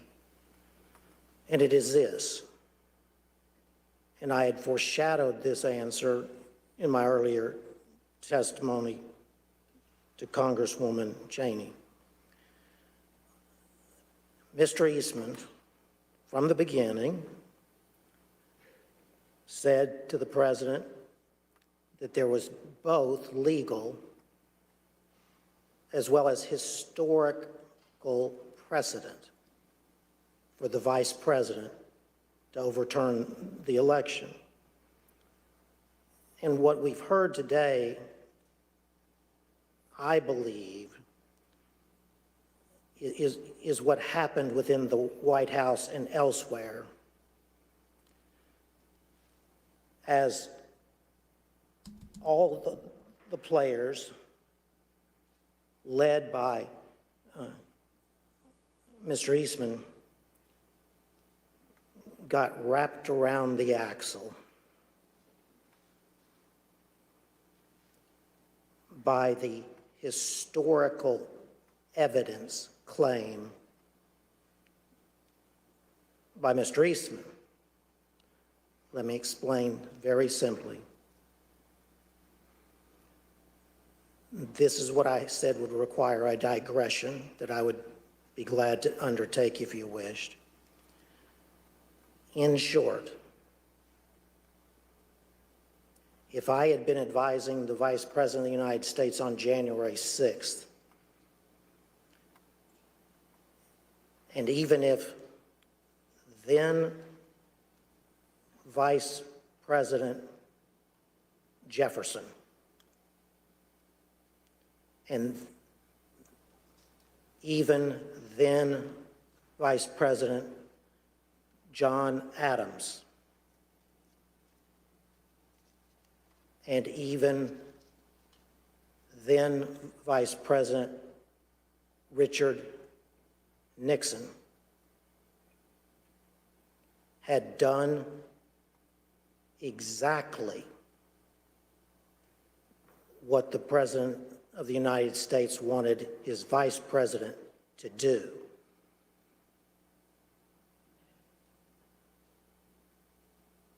I would have laid my body across the road before I would have let the Vice President overturn the 2020 election on the basis of that historical precedent. But what this body needs to know, and now America needs to know, is that that was the centerpiece of the plan to overturn the 2020 election. It was the historical precedent in the years and with the vice presidents that I named, as Congressman Raskin understands well. And the effort by Mr. Eastman and others was to drive that historical precedent up to and under that single sentence, single pristine sentence in the 12th Amendment to the United States Constitution. Taking advantage of, if you will, what many have said is the inartful wording of that sentence in the 12th Amendment. Scholars before 2020 would have used that historical precedent to argue not that Vice President Pence could overturn the 2020 election by accepting non-certified state electoral votes, but they would have made arguments as to some substantive, not merely procedural, authority possessed by the Vice President of the United States on the statutorily prescribed day for counting the Electoral College votes. This is constitutional mischief. Judge, I think that's a good point, and I think it kind of begs the question that if the Vice President had this power to determine the outcome of a presidential election, why hasn't it ever been used before? Why hasn't that ever happened? Why hasn't a Vice President simply rejected the outcome of an election and declared someone else the winner? And instead, as the chairman mentioned in his opening, for over 2 centuries, Vice Presidents have presided over the joint sessions of Congress in a purely ceremonial role. This even includes, as Mr. Jacob mentioned, Vice President Al Gore. For those of us who are old enough to remember, the 2000 election came down to one state, Florida. There were weeks of recounts and litigation after the election, and Al Gore conceded. Of course, Al Gore was vice president at the time, but he never suggested that he could simply declare himself the winner of the 2000 election when he presided over the counting of the electoral votes. Let's hear what Vice President Gore said when he described the situation he faced in 2000. Aguilar just made a great point. Importance of the United States of America in all of human history. In Lincoln's phrase, we still are the last best hope of humankind. And the choice between one's own disappointment in your personal career and upholding the noble traditions of America's democracy is a pretty easy choice when it comes down to it. Mm-hmm. Mm-hmm. Mr. Jacob, did Dr. Eastman say whether he would want other vice presidents such as Al Gore after the 2000 election or Kamala Harris after the 2024 election to have the power to decide the outcome of the election? So this was one of the many points that we discussed on January 5th. He had come into that meeting trying to persuade us that there was some validity to his theory. I viewed it as my objective to persuade him to acknowledge he was just wrong. And I thought this had to be one of the most powerful arguments. I mean, John, back in 2000, you weren't jumping up and saying Al Gore had this authority to do that. You would not want Kamala Harris to be able to exercise that kind of authority in 2024 when I hope Republicans will win the election, and I know you hope that too, John. And he said, absolutely. Al Gore did not have a basis to do it in 2000. Kamala Harris shouldn't be able to do it in 2024, but I think you should do it today. Mark Short told the Select Committee that Vice President Pence consulted with one of his predecessors, Vice President Dan Quayle, regarding the role of the Vice President. Vice President Quayle confirmed Pence's view that the role was purely ceremonial.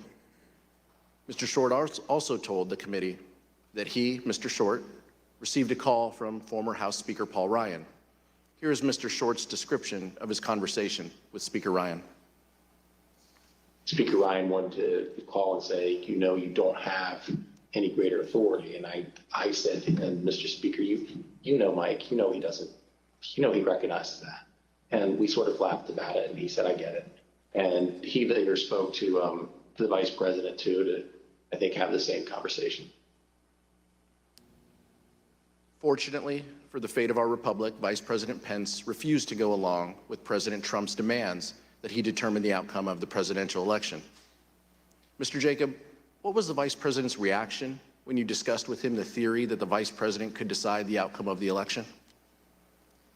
Congressman, as I've testified, the Vice President's first instinct was that there was no way that any one person, particularly the Vice President, who is on the ticket and has a vested outcome in the election, could possibly have the authority to decide it by rejecting electors or to decisively alter the outcome by suspending the joint session for the first time in history in order to try to get a different outcome from state legislatures. Despite the fact that the Vice President had a strongly held and correct view that he could not decide the outcome of the election, President Trump launched a multi-week campaign of both public and private pressure to get the Vice President Mike Pence to violate the Constitution. Here are some examples of the intense pressure the Vice President faced from all sides and what his Chief of Staff thought of it. I hope Mike Pence comes through for us, I have to tell you. I hope that our great Vice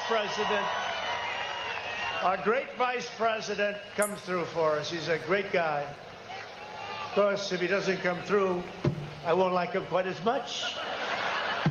Was it your impression that the Vice President had directly conveyed his position on these issues to the President, not just to the world through a Dear Colleague letter, but directly to President Trump? Many times. And had been consistent in conveying his position to the President? Very consistent.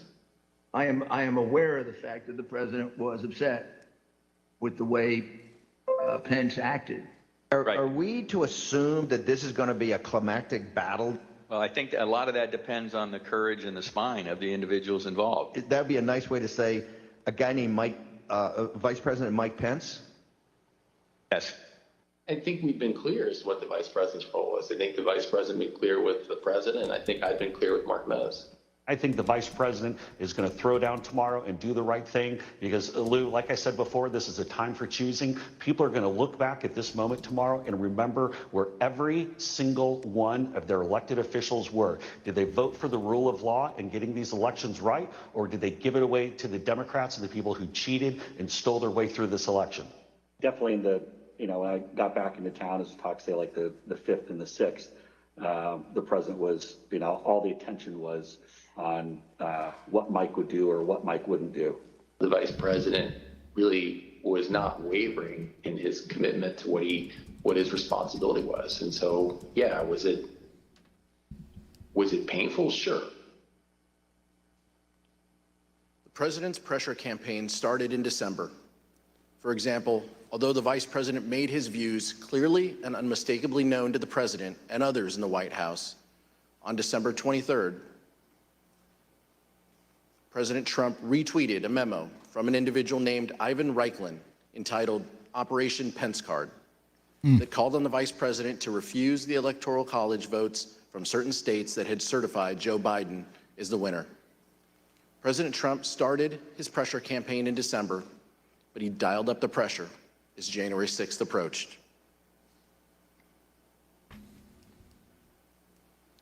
The testimony we have received in our investigation indicates that by the time January 4th arrived, President Trump had already engaged in a, quote, multi-week campaign to pressure the Vice President to decide the outcome of the election. This had included private conversations between the two leaders, Trump's tweets, and at least one meeting with members of Congress. We understand that the Vice President started his day on January 4th with a rally in Georgia for the Republican candidates in the U.S. Senate runoff. When the Vice President returned to Washington, he was summoned to meet with the President regarding the upcoming joint session of Congress. Mr. Jacob, who attended that meeting? The attendees were the Vice President, the President, Mark Short, the Chief of Staff to the Vice President, myself, and John Eastman. There was about a 5-minute period where Mark Meadows came in on a different issue. Let's show a photo of that meeting. Mr. Jacob, during that meeting between the President and the Vice President, what theories did Dr. Eastman present regarding the role of the Vice President in counting the electoral votes? During the meeting on January 4th, Mr. Eastman was opining that there were two legally viable arguments as to authorities that the vice president could exercise 2 days later on January 6th. One of them was that he could reject electoral votes outright. The other was that he could use his capacity as presiding officer to suspend the proceedings and declare essentially a 10-day recess during which states that he deemed to be disputed, there was a list of 5 to 7 states that the exact number changed from conversation to conversation, but that the vice president could sort of issue a demand to the state legislatures in those states to re-examine the election and declare who had won each of those states. So he said that both of those were legally viable options. He said that he did not recommend, upon questioning, he did not recommend what he called the more aggressive option, which was reject outright, because he thought that that would be less politically palatable. The imprimatur of state legislature authority would be necessary to ultimately have public acceptance of an outcome in favor of President Trump. And so he advocated that the preferred course of action would be the procedural route of suspending the joint session and sending the election back to the states. Mr. Jacob, I know you won't discuss the direct conversations between the president and the vice president. So rather than asking you what the vice president said in that meeting, I'll ask you a more general question. Did the vice president ever waver in his position that he could not unilaterally decide which electors to accept? The vice president never budged from the position that I have described as his first instinct, which was that it just made no sense from everything that he knew and had studied about our Constitution that one person would have that kind of authority. And did the vice president ever waver in his position that he could not delay certification and send it back to the states? No, he did not. Did Dr. Eastman admit in front of the president that his proposal would violate the Electoral Count Act? So during that meeting on the 4th, I think I raised the problem that both of Mr. Eastman's proposals would violate several provisions of the Electoral Count Act. Mr. Eastman acknowledged that that was the case, that even what he viewed as the more politically palatable option would violate several provisions, but he thought that we could do so because in his view the Electoral Count Act was unconstitutional. And when I raised concerns that that position would likely lose in court, his view was that the court simply wouldn't get involved. They would invoke the political question doctrine, and therefore we could have some comfort proceeding with that path. Mr. Wood? But just to reiterate, he told you, maybe this was in a later conversation, but he told you at some point that if in fact the issue ever got to the Supreme Court, his theory would lose 9-0, correct? The next morning, starting around 11 or 11:30, we met for an hour and a half to 2 hours. And in that meeting, I've already described the text, structure, history conversation, but we started walking through all of that. And I said, John, basically what you have is some text that may be a little bit ambiguous, but then nothing else that would support it, including the fact that nobody would ever want that to be the rule. Wouldn't we lose 9-0 in the Supreme Court? And again, he initially started, well, maybe you'd only lose 7-2, but ultimately acknowledged that no, we would lose 9-0. No judge would support his argument. After his meeting with the vice president, Donald Trump flew to Georgia for a rally in support of the Republican candidates in the United States Senate runoff. Even though the vice president had been steadfast in resisting the president's pressure, President Trump continued to publicly pressure Vice President Pence in his Georgia speech. Rather than focusing exclusively on the Georgia Senate runoff, Trump turned his attention to Mike Pence. Here's what the president said during that rally in Georgia. Pence comes through for us, I have to tell you. I hope that our great vice president comes through for us. He's a great guy. Of course, if he doesn't come through, I won't like him quite as much. So the president had been told multiple times that the vice president could not affect the outcome of the election, but he nonetheless publicly pressured Mike Pence to do exactly that by saying, quote, "If he doesn't come through, I won't like him as much." Let's turn now to January 5th. Mr. Wood. Thank you. That morning, meaning January 5th, the president issued a tweet expressly stating that the vice president had the power to reject electors. Let's look at what the president wrote. Quote, "The vice president has the power to reject fraudulently chosen electors." Mr. Jacob, you've already told us about your meeting with Dr. Eastman and the president on January 4th, and you briefly made reference to the meeting you had with Dr. Eastman the next day, January 5th.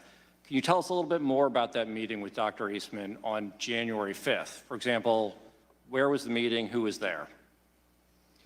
So at the conclusion of the meeting on the 4th, the president had asked that, that our office meet with Mr. Eastman the next day to hear more about the positions he had expressed at that meeting, and the vice president indicated that sort of offered me up as his counsel to fulfill that duty. So we met in Mark Short's office in the executive office building across the way from the White House. Dr. Eastman had a court hearing by Zoom that morning, so it didn't start first thing, but rather started around 11.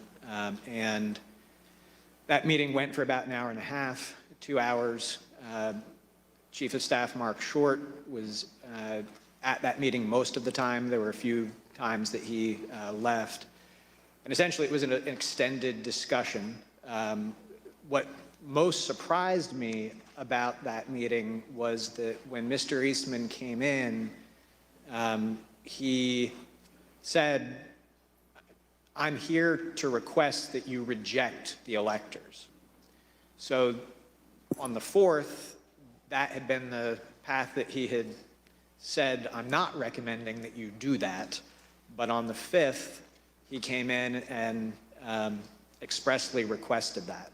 And I grabbed a notebook as I was heading into the meeting. I didn't hear much new from him to record, but that was the first thing I recorded in my notes was request that the VP reject. Just to be clear, you're saying that Dr. Eastman urged the vice president to adopt the very same approach that Dr. Eastman appeared to abandon in the Oval Office meeting with the president the day before. Is that correct?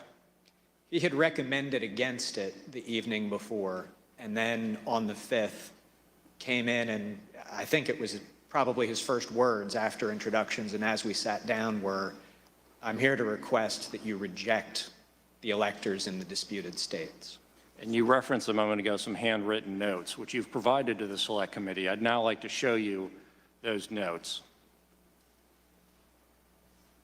As you can see, you wrote there at the top, the writing's a little bit faint in the copy, but you wrote, "Requesting VP reject." Does that accurately reflect what Dr. Eastman asked of you in your meeting on January 5th? Yes. And what was your reaction when Dr. Eastman said on January 5th that he was there to ask the Vice President of the United States to reject electors at the joint session of Congress? I was surprised because I had viewed it as sort of one of the key concessions that we had secured the night before from Mr. Eastman that that he was not recommending that we do that. So what did you say to him? Well, as I indicated, to some extent it simplified my task because there are more procedural complexities to the send it back to the states point of view, and I actually had spent most of my evening the night before writing a memorandum to the Vice President explaining all of the specific provisions of the Electoral Count Act that plan would violate. So instead, since he was pushing the sort of robust unilateral power theory, I've already walked the committee through the discussions that we had. I started out with our points of commonality, or what I thought were our points of commonality. We're conservatives, we're small government people, we believe in originalism as the means by which we're going to interpret this.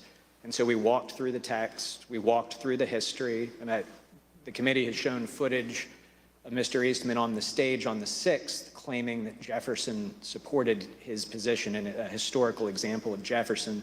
In fact, he conceded in that meeting Jefferson did not at all support his position, that in the election of 1800, there had been some small technical defect with the certificate in Georgia. It was absolutely undisputed that Jefferson had won Georgia. Jefferson did not assert that he had any authority to reject electors. He did not assert that he had any authority to resolve any issue during the course of that.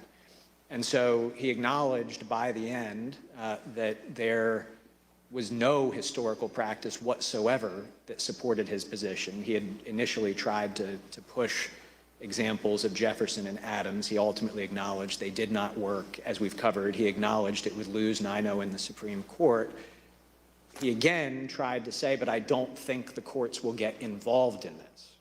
They'll invoke the political question doctrine, and so if the courts stay out of it, that will mean that we'll have the 10 days for the states to weigh in and resolve it. And then they'll send back the Trump slates of electors, and the people will be able to accept that. And I expressed my vociferous disagreement with that point. I did not think that this was a political question. Among other things, if the courts did not step in to resolve this, there was nobody else to resolve it. You would be in a situation where you have a standoff between the President of the United States and, counterfactually, the Vice President of the United States, saying that we've exercised authorities that constitutionally we think we have, by which we have deemed ourselves the winners of the election. You would have an opposed House and Senate disagreeing with that.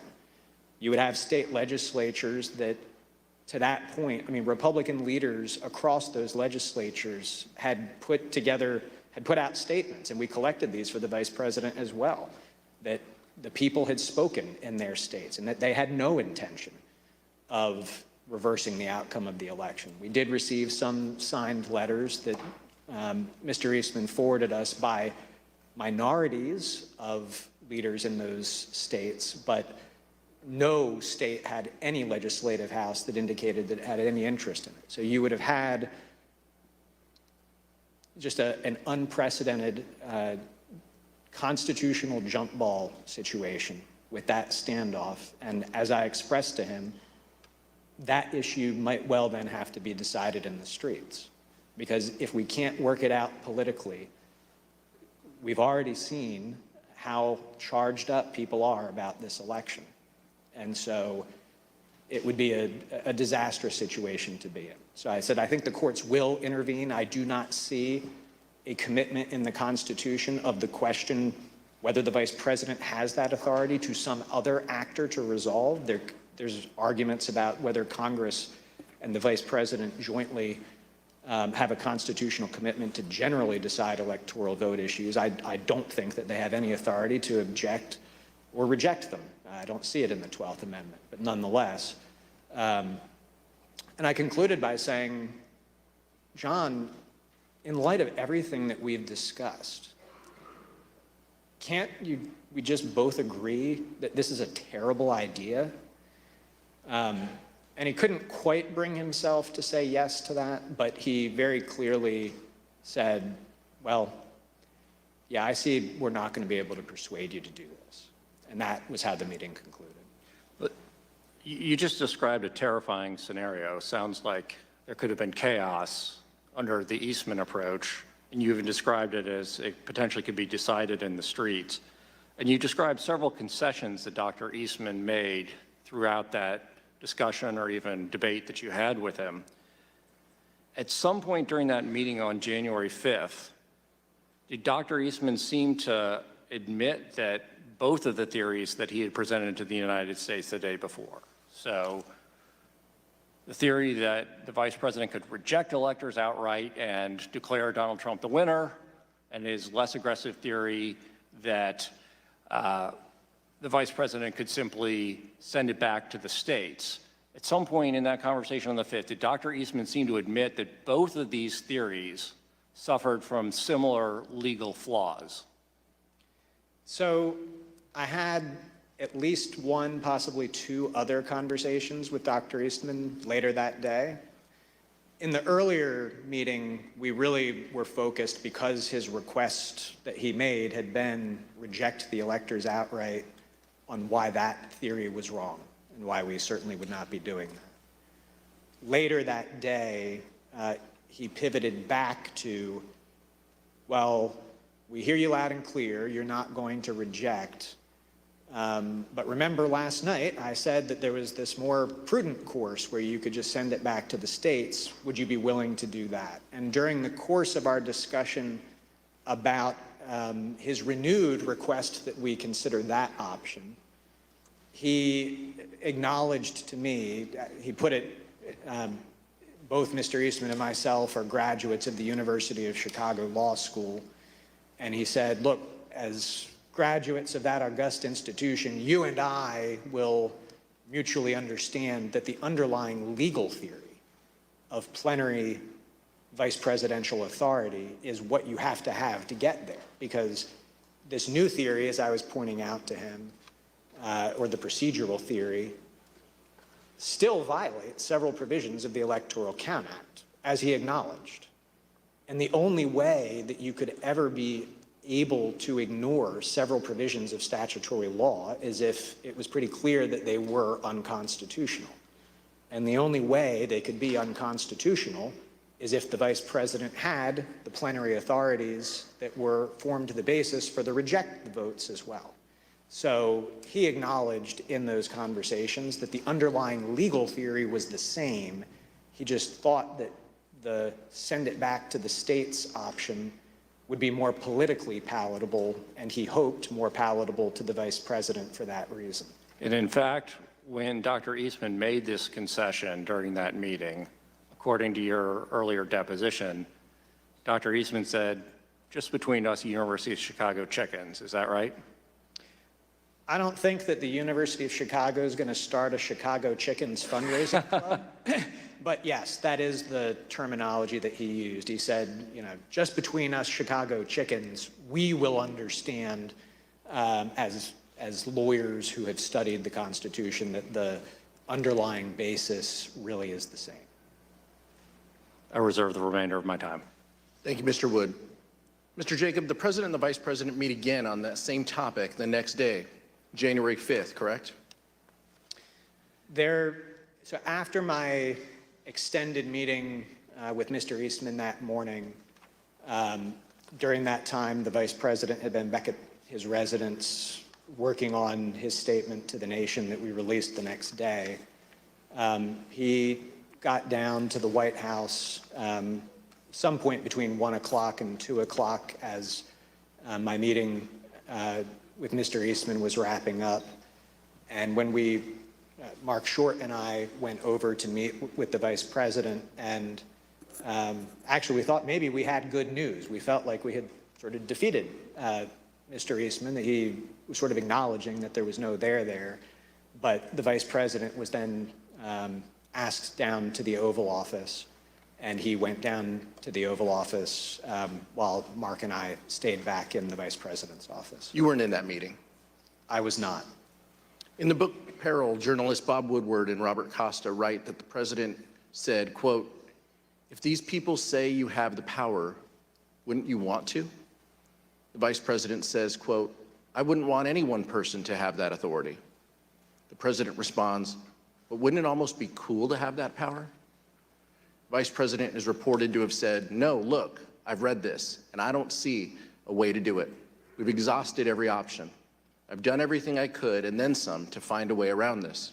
It's simply not possible. My interpretation is no." To which the president says, "No, no, no. You don't understand, Mike. You can do this. I don't want to be your friend anymore if you don't do this. We asked Mark Short about this during his deposition.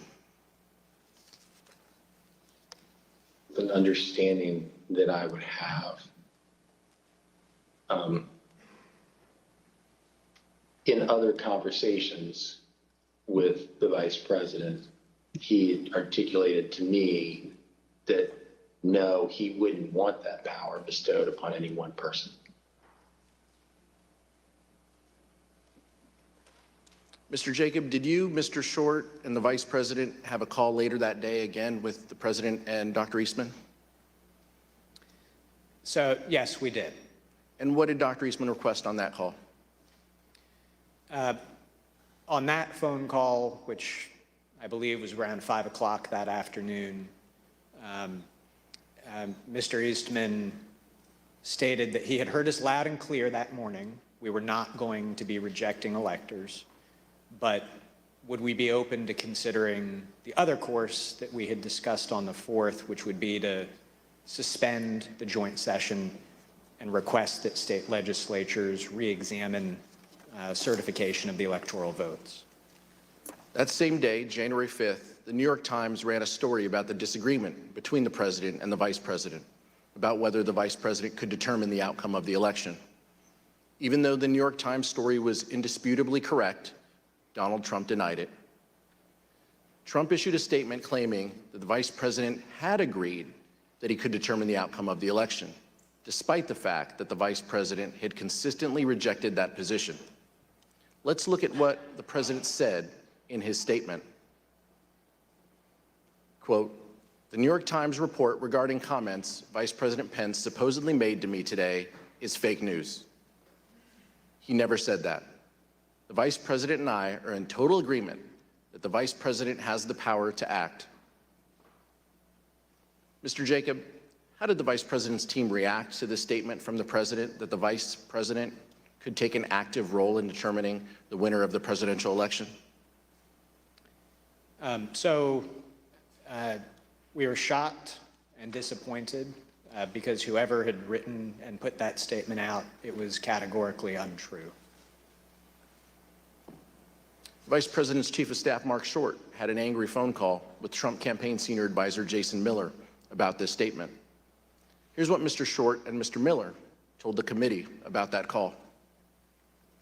Okay, tell me about the conversation you had with Jason. It was brief. I was irritated and expressed displeasure that a statement could have gone out that misrepresented the vice president's viewpoint without consultation. The statement says the vice president and I are in total agreement that the vice president has the power to act. Is that incorrect? I think the record shows that that's incorrect.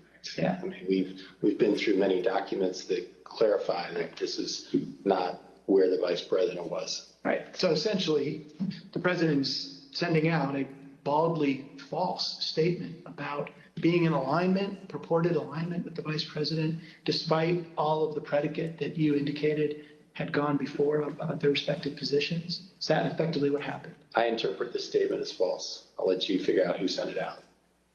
When Mark Short contacted you, he was upset. Is that what you said? He clearly was not pleased. Tell us what he said. What's the process for putting out a statement for a meeting where only 2 people were in the room? Did he ask you to retract the statement? No, I think it went right to what's the process for putting out a statement for a meeting when only 2 people were in the room. And he clearly disagreed with the substance, though, right? Because he said the vice president doesn't agree with this. Trying to think what exactly he said. I mean, the tone was very clearly that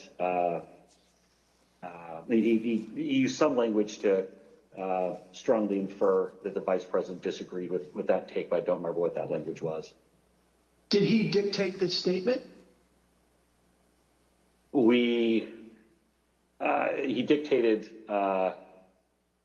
most of it. I mean, typically on these, I might have a couple of wording suggestions or maybe I, have a sentence or a rough framework or something of that. But I know with specificity on this one that it was me and him on the phone talking through it.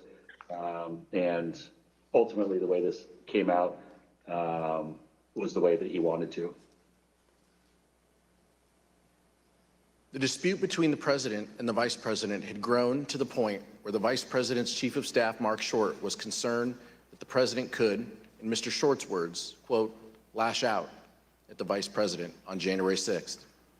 In fact, Mr. Short was so concerned about it that he talked with the head of the vice president's Secret Service detail on January 5th.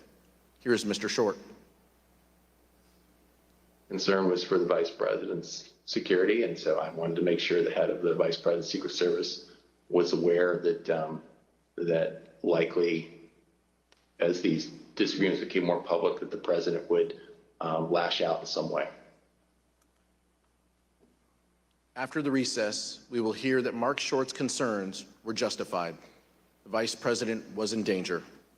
Mr. Chairman, I reserve. Pursuant to the order of the committee of today, the chair declares the committee in recess for a period of approximately 10 minutes.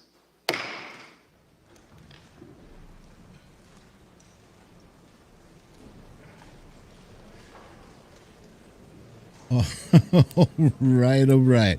All right, all right, all right.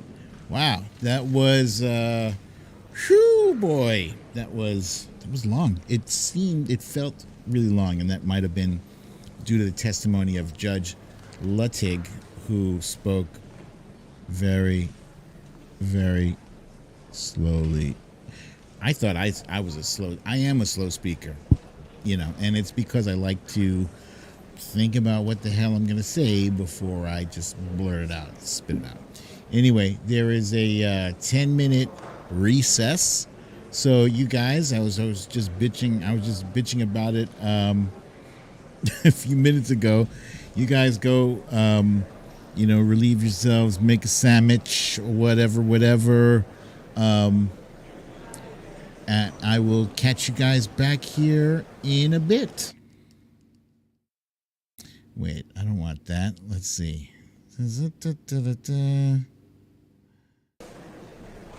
No, that's not it. Wait. Let's see. Full screen. No. Just you guys do what you got to do. I'll be here when you get back.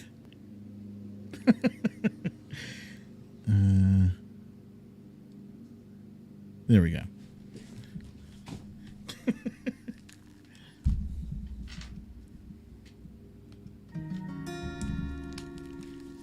Enjoy this lovely music while you wait. There we go.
Committee will be in order. Gentleman from California, Mr. Aguilar, is recognized.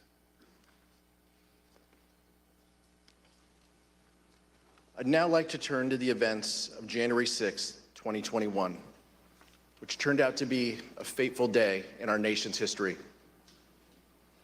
Despite the fact that the Vice President consistently told the President that he did not have and would not want the power to decide the outcome of the presidential election, Donald Trump continued to pressure the Vice President, both publicly and privately.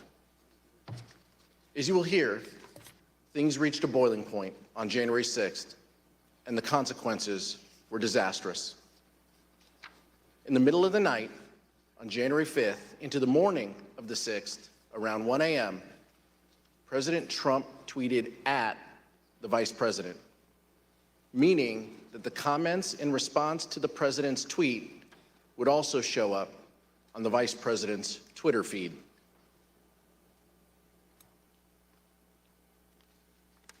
The tweet stated that the Vice President could, quote, come through for us and send it back to the states.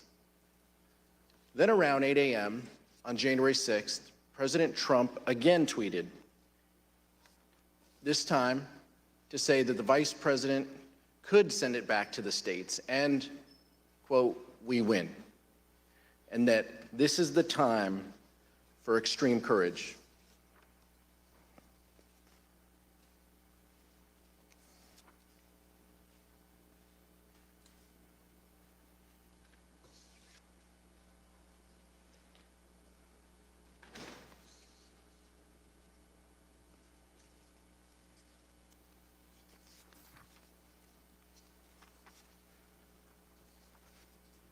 Mr. Short told us during his deposition that the Vice President started a meeting on January 6th in prayer. Here is what Mr. Short said. You arrived at the Vice President's residence. As would often be the case, I recall that knowing it would be an important day, we gathered in prayer, and often that would be something the staff member would lead. So it would have just been at that time, I believe, the Vice President, myself, Greg, and Chris, and we would have just asked for guidance and wisdom, knowing that the day was going to be a challenging one. Mr. Jacob, did you go to the Vice President's residences on the morning of January 6th? Yes. Who else was with you? Mark Short, Devin O'Malley, our communications director, and Chris Hodgson, our legislative affairs director. And did the Vice President have a call with the President that morning? He did. Were you with the Vice President during the call? So we had been putting the Vice President had finalized his statement overnight. We were in the process of proofing it so that we could get that out. And we were told that a call had come in from the President. The Vice President stepped out of the room to take that call, and no staff went with him. The President had several family members with him in the Oval that morning for that call. I'd like to show you what they and others told the Select Committee about that call, along with never-before-seen photographs of the President on that call from the National Archives. When I got in, somebody called me and said that the family and others were in the Oval, and do I want to come up? So I went upstairs. And who do you recall being in the Oval Office? Don Jr., Eric, Laura, Kimberly, I believe Meadows was there. At some point, Ivanka came in. It wasn't a specific, formal discussion. It was very sort of loose and casual. So then you said at some point there's a telephone conversation between the President and the Vice President, is that correct? Yes. When I entered the office the second time, he was on the telephone with who I later found out to be was the Vice President. Could you hear the Vice President or only hear the President's end? Only hear the President's end. But at some point, it started off as a calmer tone and everything, and then became heated. The conversation was pretty heated.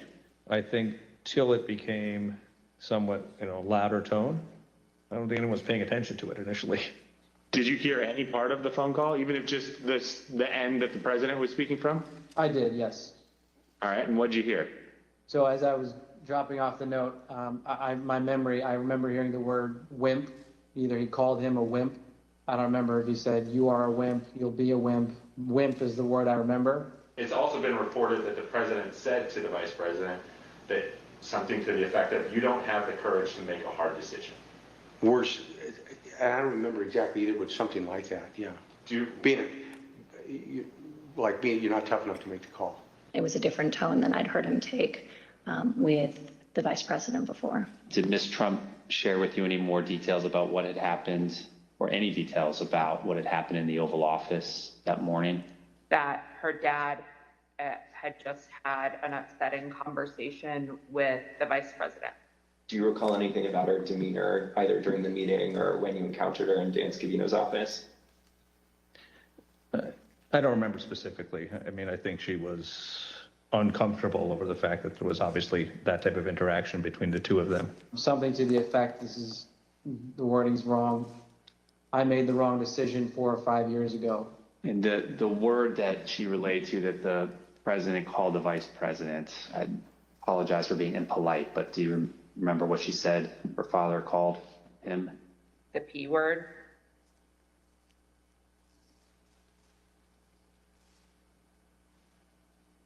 Mr. Jacob, how would you describe the demeanor of the vice president following that call with the president? When he came back into the room, I'd say that he was steely, determined, grim. Of course, the most dangerous part of what Donald Trump did on January 6th was what he did himself. As will be discussed in detail in a future hearing, our investigation found that early drafts of the January 6th ellipse speech prepared for the president included no mention of the vice president. But the president revised it to include criticism of the vice president and then further ad-libbed. Here is what the president said on January 6th after his call with Vice President Pence. I hope Mike is going to do the right thing. I hope so. I hope so. Because if Mike Pence does the right thing, we win the election. All Vice President Pence has to do is send it back to the states to recertify. And we become president, and you are the happiest people.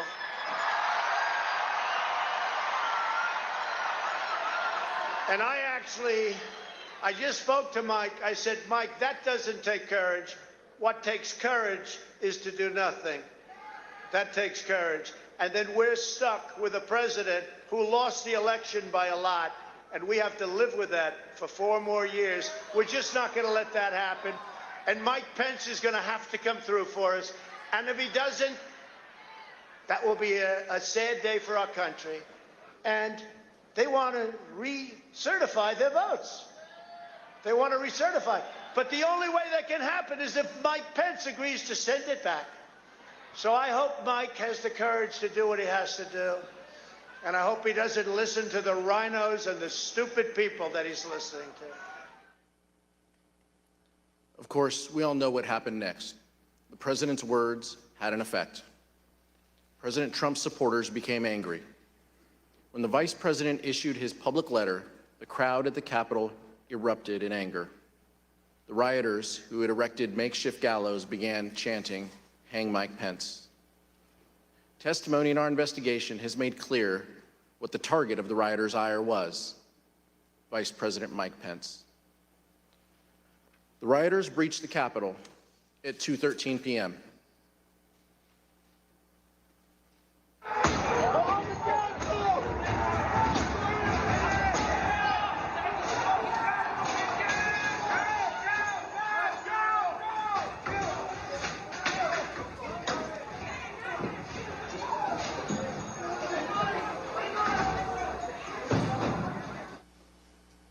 Now let's take a look at what was going on at the White House at this time. We received testimony that the President's Chief of Staff, Mark Meadows, was notified of the violence at the Capitol by 2 p.m. and likely earlier. The testimony further establishes that Mr. Meadows quickly informed the President and that he did so before the President issued his 2:24 p.m. tweet criticizing Vice President Pence for not having, quote, courage to do what needed to be done. Here is what the President wrote in his 2:24 p.m. tweet while the violence at the Capitol was going on. And here is what the rioters thought. Nothing but a traitor, and he deserves to burn with the rest of them. So it's all escalated after Pence. What happened to Pence? Pence didn't do what we wanted. Pence voted against Trump. Okay, and that's when all this started? Yep. That's when we marched on the Capitol. We've been shot at with rubber bullets, tear gas. We just heard that Mike Pence is not going to reject any fraudulent elector votes.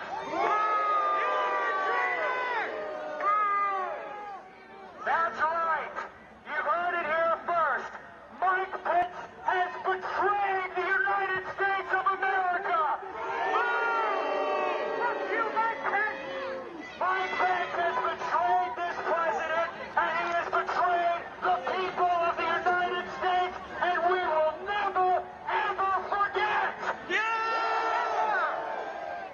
It's real simple. Pence betrayed us, which apparently everybody knew he was going to, and the president mentioned it like 5 times when he talked. You can go back and watch the president's video. This is our capital. Let's be respectful to him. There's 4 million people coming in, so there's a lot of control. We love you guys. We love the cops. It's only a matter of time. Justice is coming. Although the President's Chief of Staff, Mark Meadows, has refused to testify before this committee, Mr. Meadows' aide, Ben Williamson, and White House Deputy Press Secretary Sarah Matthews testified that Mr. Meadows went to the dining room near the Oval Office to tell the President about the violence at the Capitol before the President's 2:24 p.m. tweet. In future hearings, you'll hear more about exactly what was happening in the White House at that time. But here is what some White House staff told the Select Committee. Do you know where he went? Yes, I followed him down the hallway, and I followed him into the outer Oval corridor, which is the hallway between the Oval Office hallway and the outer Oval section of the Oval Office. I followed him into that little corridor hallway. I saw him walk into outer Oval. I maybe took a step into outer Oval and then left. And I don't know where he went outside of that, but it looked like he was headed in the direction of the Oval Office. You know, we had all talked about at that point about how it was bad and the, situation was getting out of hand. And I know Ben Williamson and I were conferring, and we thought that the president needed to tweet something immediately. And I think when Kaylee gave us that order of don't say anything to the media, I told her that I thought the president needed to tweet something. And then I remember getting a notification on my phone, and I was sitting in a room with Roma and Ben, and we all got a notification. So we knew it was a tweet from the president, and we looked down, and it was a tweet about Mike Pence.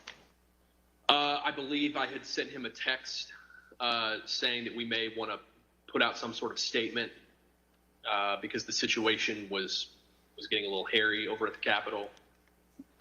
And then it was common for, after I would text him, I would just go down and see him in person. You went down to speak with Mark Meadows after this. What was that conversation? Very brief. I went down and told him the same thing I have in the text that I can recall. And I don't remember anything that was said between us other than I told him that. And to my recollection, he immediately got up and left his office. Our investigation found that immediately after the president's 2:24 p.m. tweet, the crowds both outside the Capitol and inside the Capitol surged. The crowds inside the Capitol were able to overwhelm the law enforcement presence, and the vice president was quickly evacuated from his ceremonial Senate office to a secure location within the Capitol complex.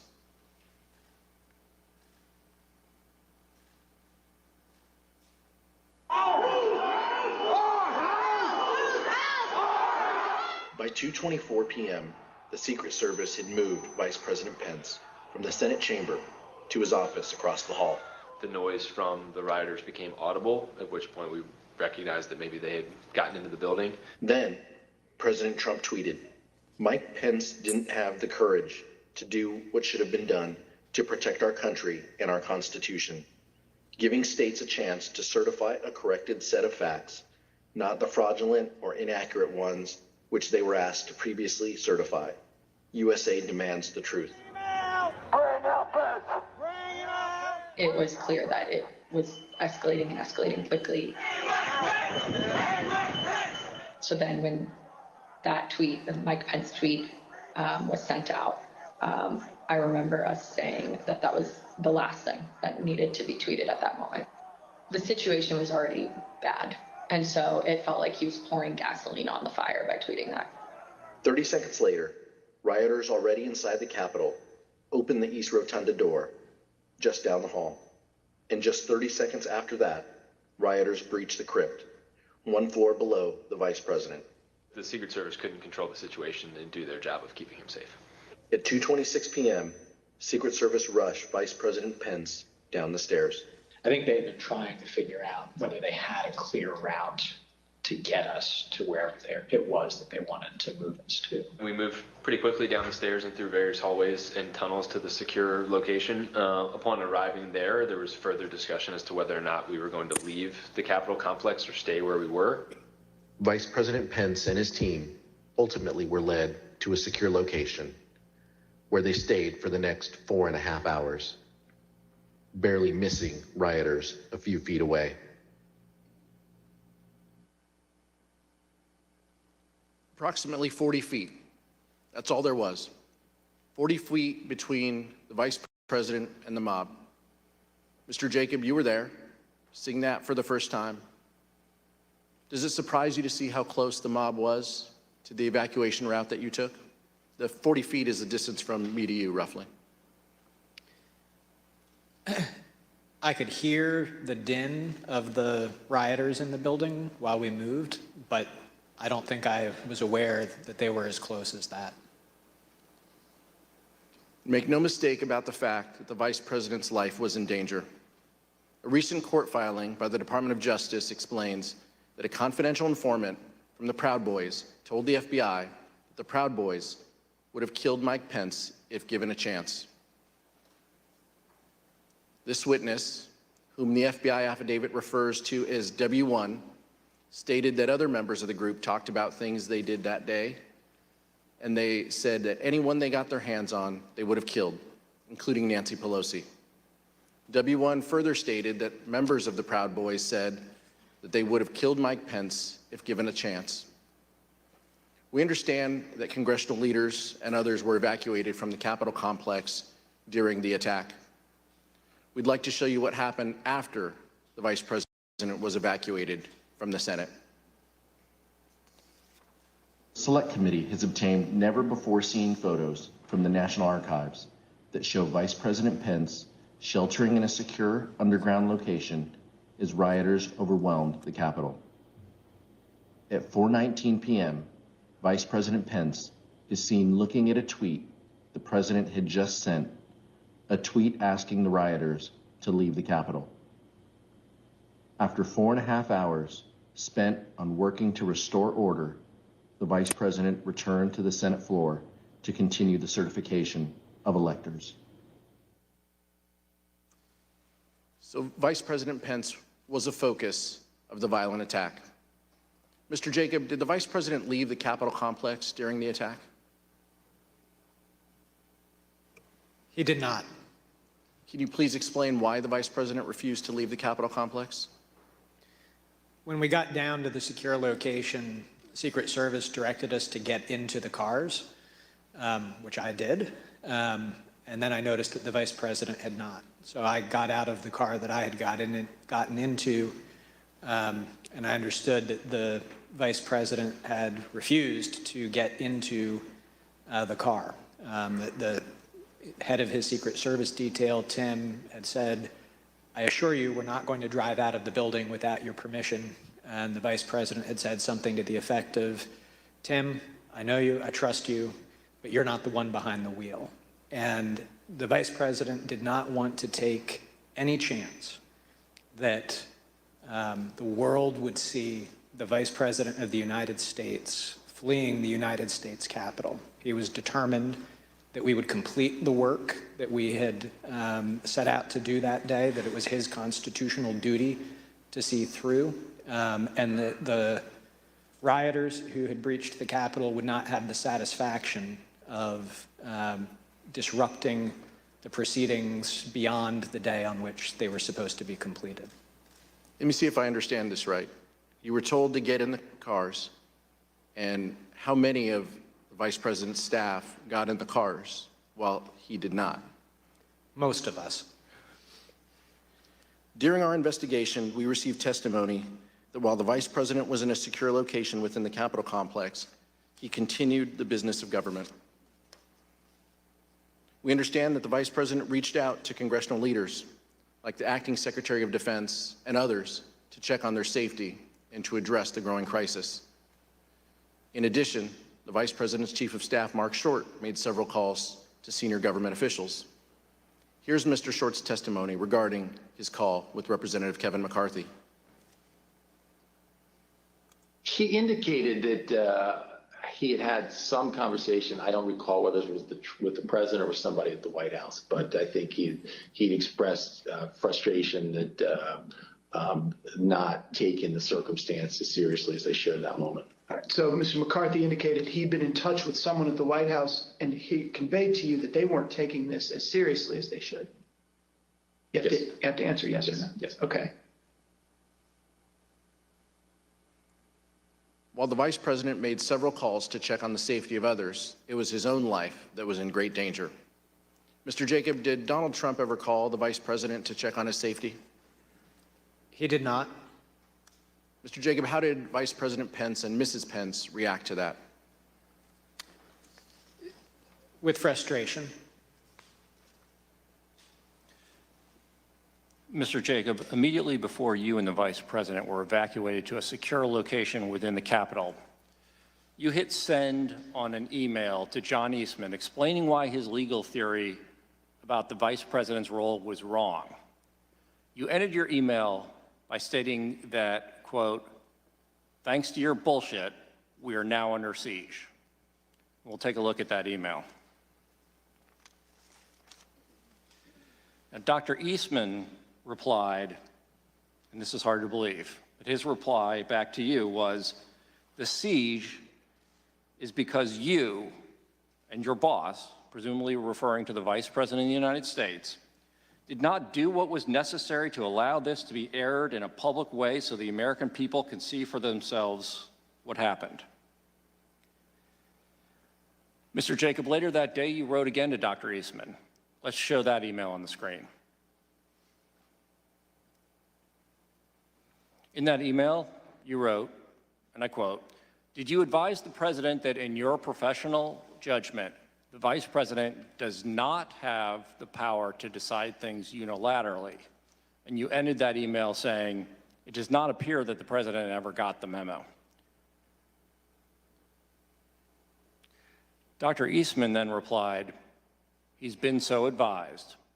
And he ends his email with, quote, "But you know him. Once he gets something in his head, it's hard to get him to change course," close quote.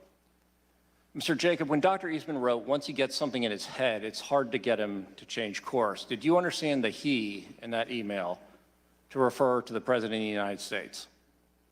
I did.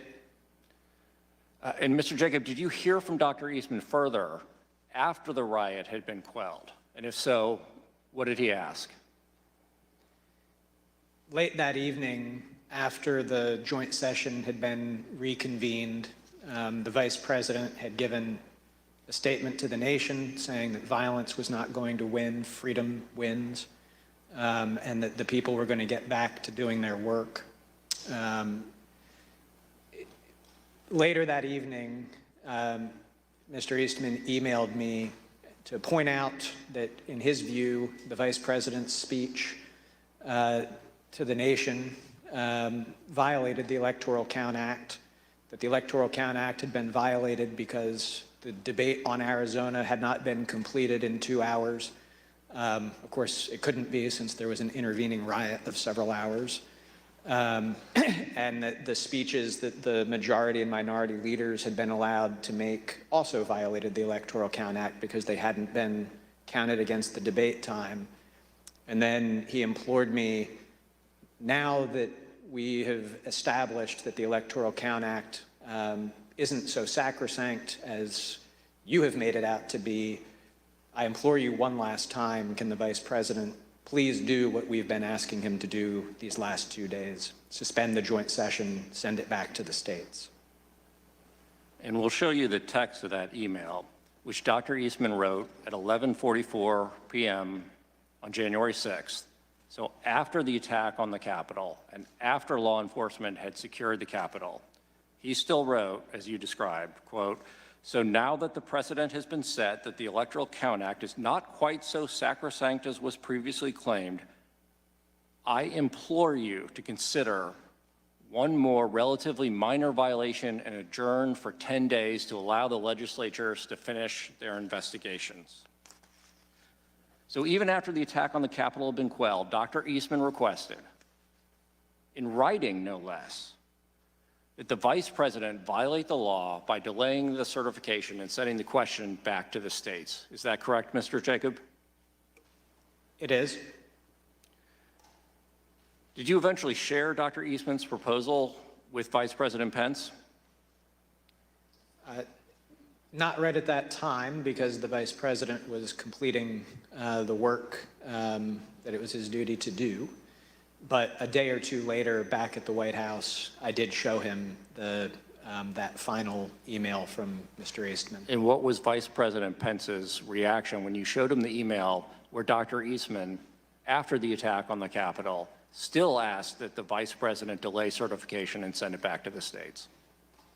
He said, "That's rubber room stuff." I'm sorry, Mr. Wood. He said it's rubber room stuff? Yes, Congressman. What did you interpret that to mean? I understood it to mean that after having seen play out what happens when you convince people that there is a decision to be made in the Capitol legitimately about who is to be the president and the consequences of that, that he was still pushing us to do what he had been asking us to do for the previous 2 days, that was certifiably crazy. We know that the Vice President did not do what Dr. Eastman requested because he presided over the completion of the counting of electoral votes late in that evening. The number of electors appointed to vote for President of the United States is 538. Within that whole number, a majority is 270. The votes for President of the United States are as follows. Joseph R. Biden, Jr. of the state of Delaware has received 306 votes. Donald J. Trump of the state of Florida has received 232 votes. The whole number of electors appointed to vote for Vice President of the United States is 538. Within that whole number, a majority is 270. The votes for Vice President of the United States are as follows. Kamala D. Harris of the state of California has received 306 votes. Michael R. Pence of the state of Indiana has received 232 votes. The announcement of the state of the vote by the President of the Senate shall be deemed a sufficient declaration of the persons elected President and Vice President of the United States, each for the term beginning on the 20th day of January, 2021, and shall be entered together with the list of the votes on the journals of the Senate and the House of Representatives. Mr. Jacob, we heard earlier that you and the Vice President and the team started January 6th with a prayer. You faced a lot of danger that day, and this is a personal question. But how did your faith guide you on January 6th?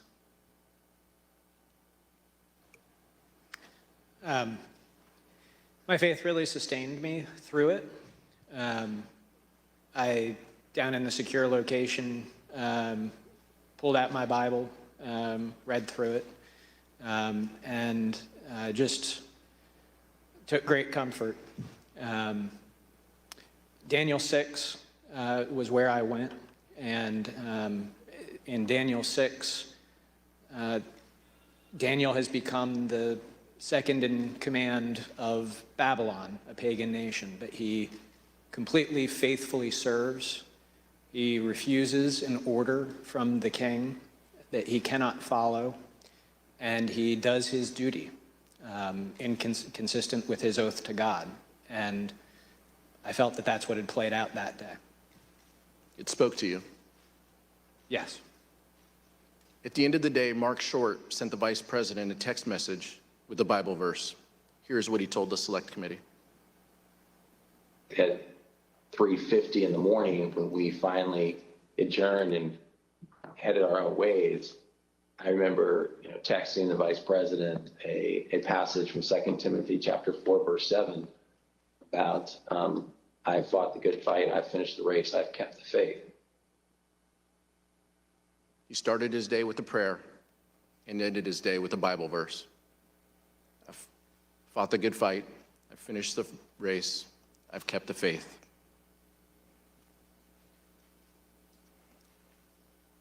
White House Attorney Eric Hirschman testified that the next day, January 7th, he received a call from Dr. Eastman.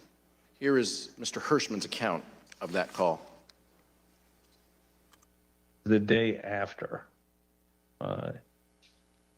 Eastman, I don't remember why he called me, or he texted me or called me, wanted to talk with me, and he said he couldn't reach others. And he started to ask me about something dealing with Georgia and preserving something potentially for appeal.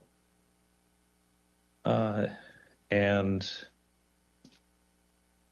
I said to him, "Are you out of your effing mind?"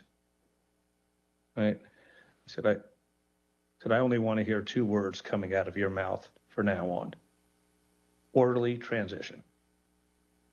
And I screamed, I said, I don't want to hear any other effing words coming out of your mouth, no matter what, other than orderly transition. Repeat those words to me. And I screamed that. Eventually he said, orderly transition. I said, good, John. Now I'm going to give you the best free legal advice you're ever getting in your life. Get a great effing criminal defense lawyer. You're going to need it. And then I hung up on him. In fact, just a few days later, Dr. Eastman emailed Rudy Giuliani and requested that he be included on a list of potential recipients of a presidential pardon. Dr. Eastman's email stated, quote, I've decided that I should be on the pardon list, if that is still in the works. Dr. Eastman did not receive his presidential pardon. So let's see what Dr. Eastman did as a result when he was deposed by this committee. I assert my Fifth Amendment right against being compelled to be a witness against myself. Did the Trump legal team ask you to prepare a memorandum regarding the Vice President's role in the counting of electoral votes at the joint session of Congress on January 6, 2021? Yeah. Dr. Eastman, did you advise the President of the United States that the Vice President could reject electors from 7 states and declare that the President had been reelected? Yeah. Dr. Eastman, the first sentence of the memo starts off by saying 7 states have transmitted dual slates of electors to the President of the Senate. Is that statement in this memo true? Yeah. Did President Trump authorize you to discuss publicly your January 4th, 2021 conversation with him? Yeah. So is it your position that you can discuss in the media direct conversations you had with the President of the United States, but you will not discuss those same conversations with this committee? Fifth. Dr. Eastman pled the fifth 100 times. Finally, let's hear from a federal court judge, the only one to date who has opined on whether the president was involved in criminal activity. Page 36 of Judge Carter's ruling says, quote, based on the evidence, the court finds it more likely than not that President Trump corruptly attempted to obstruct the joint session of Congress on January 6, 2021. Page 40 of the ruling says, quote, based on the evidence, the court finds that it is more likely than not that President Trump and Dr. Eastman dishonestly conspired to obstruct the joint session of Congress on January 6, 2021. And page 44, Dr. Eastman and President Trump launched a campaign to overturn a Democratic election, an action unprecedented in American history. Their campaign was not confined to the ivory tower. It was a coup in search of a legal theory.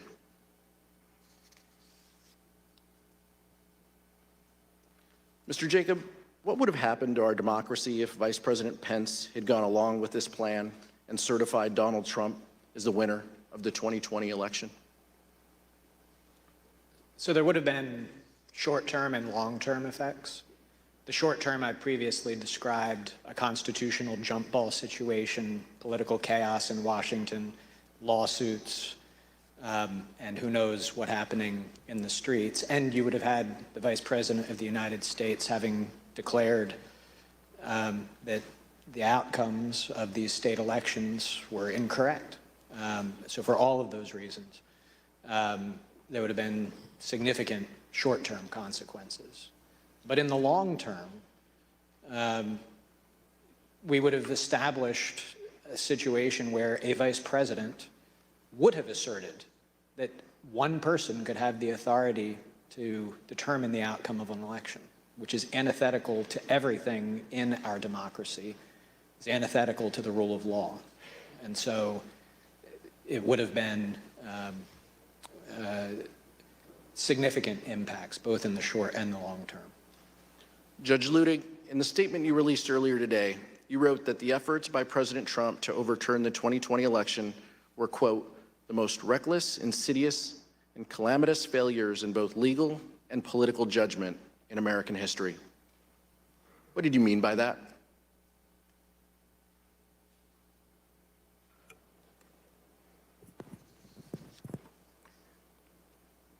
Exactly what I said, Congressman. Thank you, Judge. Thank you, Mr. Jacob. Mr. Chairman, I yield back.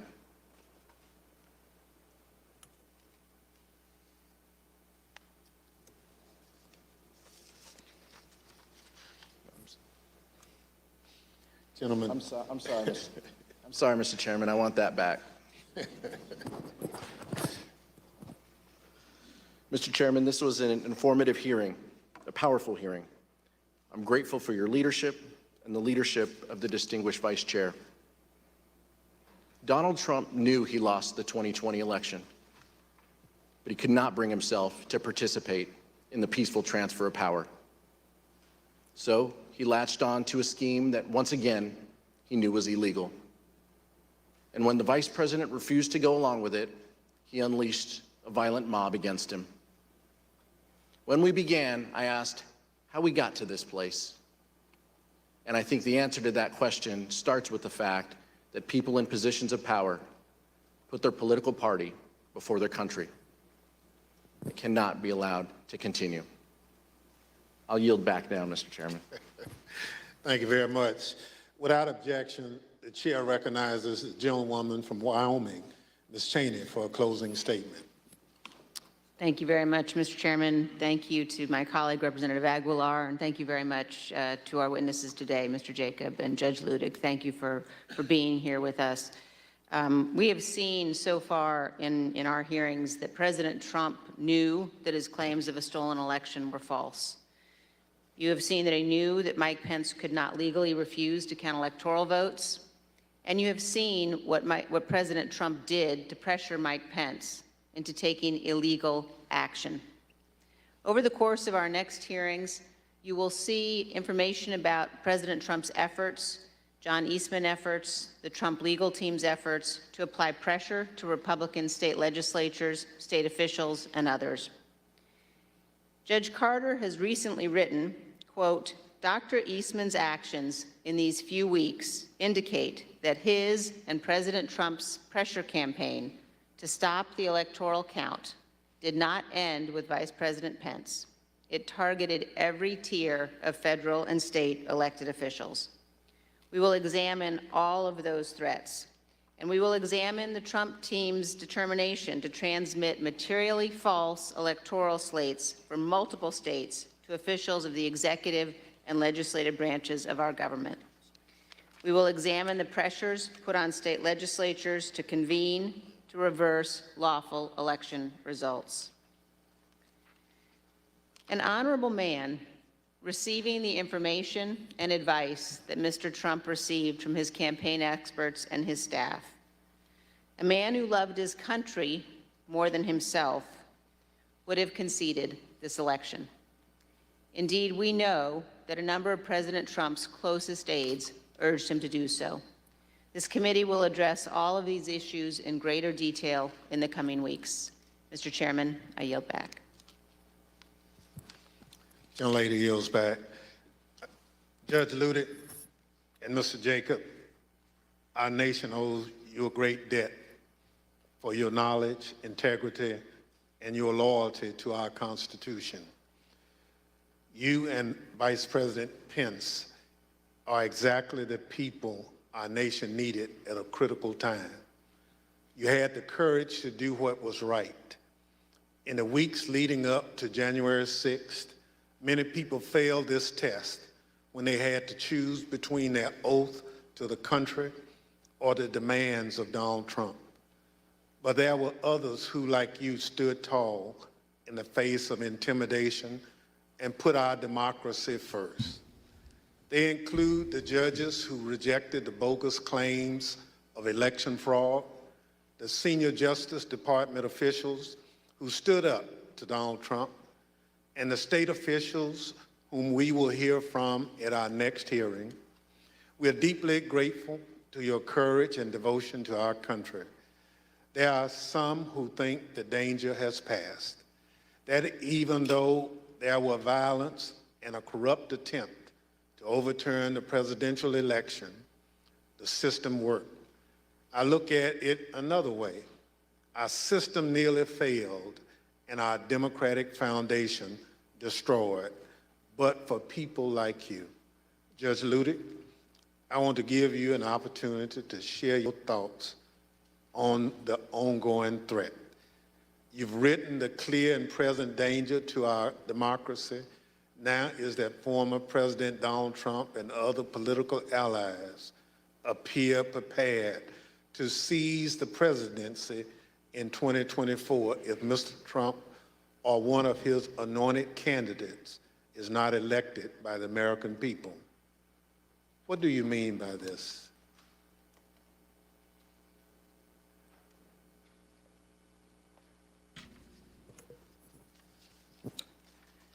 Mr. Chairman, I'm honored beyond words by your words. I was honored on January 6, 2021, then also honored beyond words to have been able to come to the aid of Vice President Mike Pence.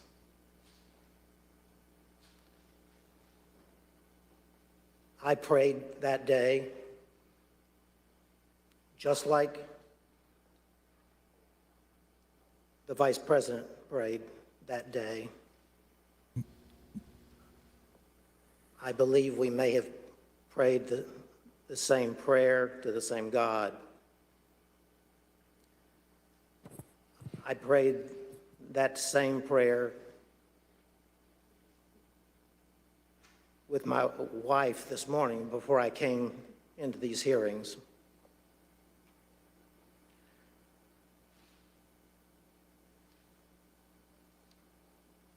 I have written, as you said, Chairman Thompson, that today, almost 2 years after that fateful day in January 2021, that still Donald Trump and his allies and supporters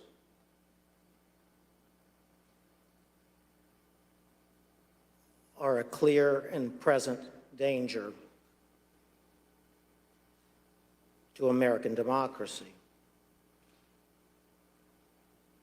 That's not because of what happened on January 6th.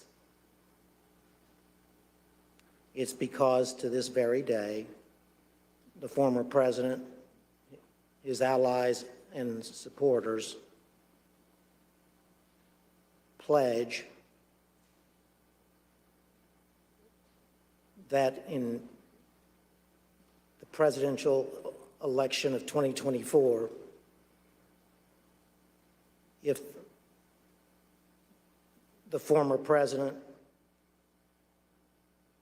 or his anointed successor as the Republican Party presidential candidate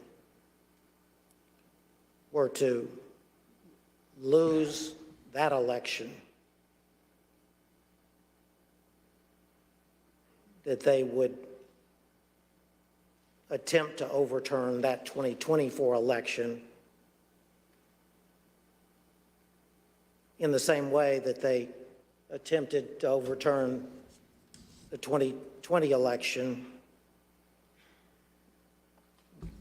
but succeed in 2024 where they failed in 2020.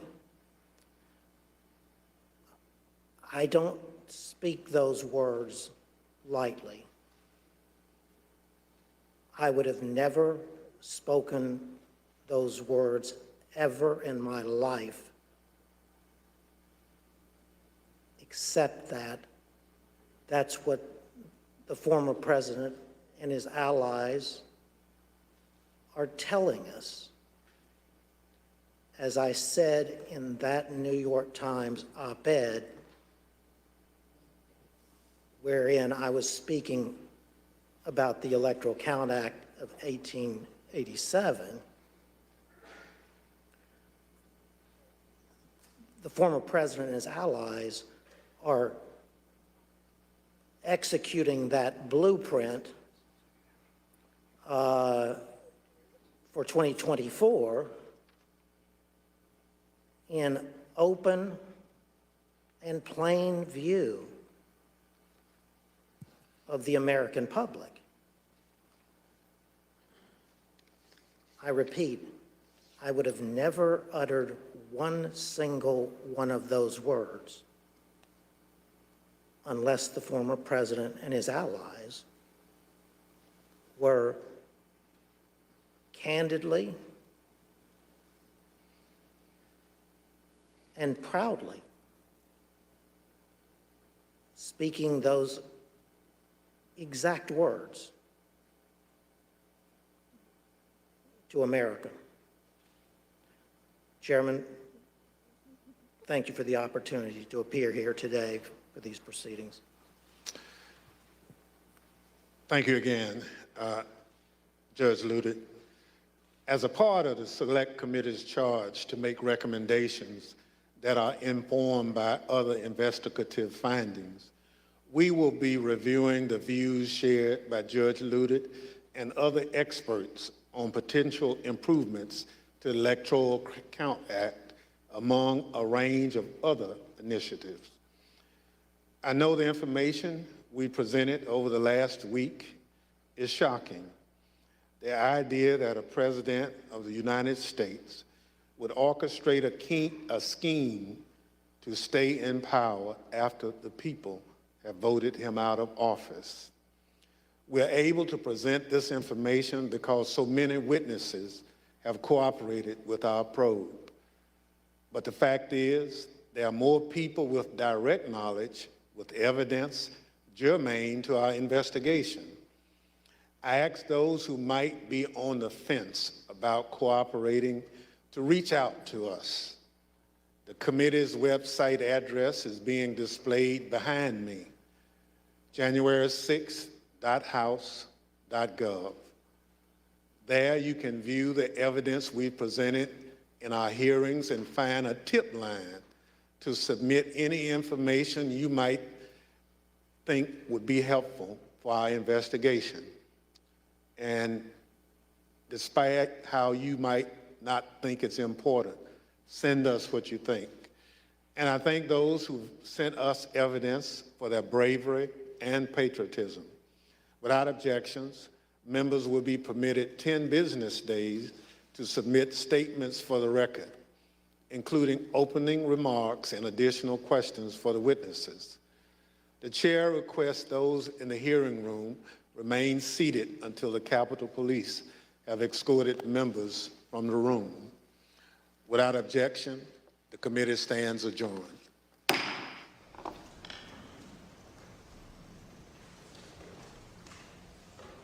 Ladies and gentlemen, that is the end of testimony for day 3.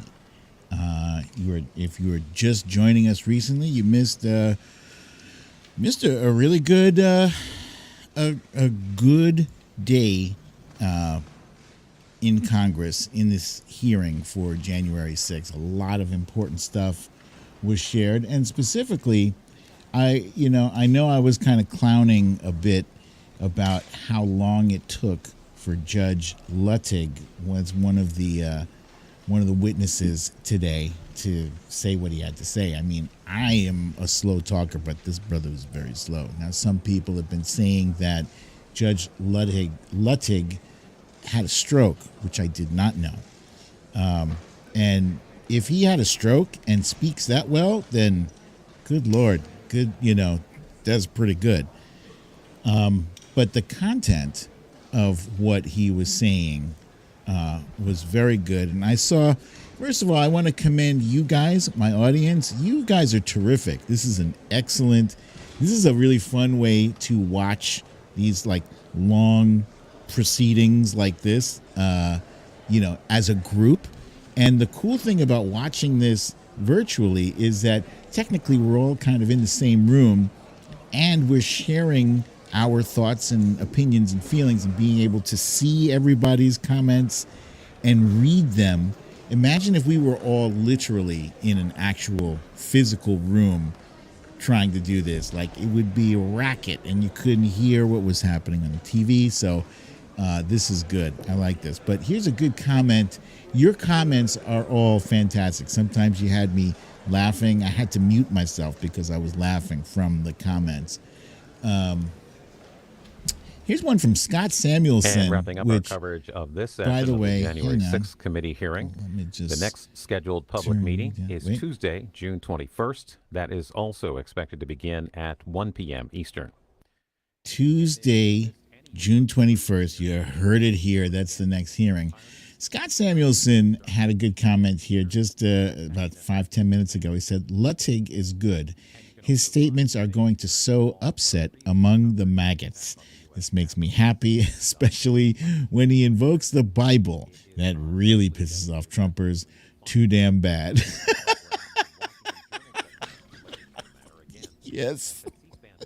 I am petty as fuck, so I have to agree with you there. If it pisses them off, it makes me happy. So overall, I think this was a very good day, very damaging to the opposition once again. And I believe that we might be seeing some action hopefully sooner rather than later. Just before the break was over, we learned that the Department of Justice requested, or actually is demanding, testimony from the January 6th committee, because the testimony that they have collected so far is actually vital to investigations proceedings that the Department of Justice has already undertaken. So this is interesting news. Does it mean something concrete right now? No. Right now, Merrick Garland has intentionally kept everything held very close. He's playing this thing close to the chest. So I'm intrigued to see what he's working on. A lot of people, he's had a lot of critics, myself included. I have criticized the hell out of him. Some others have criticized him way more, but regardless, we're all kind of impatient to see what's happening.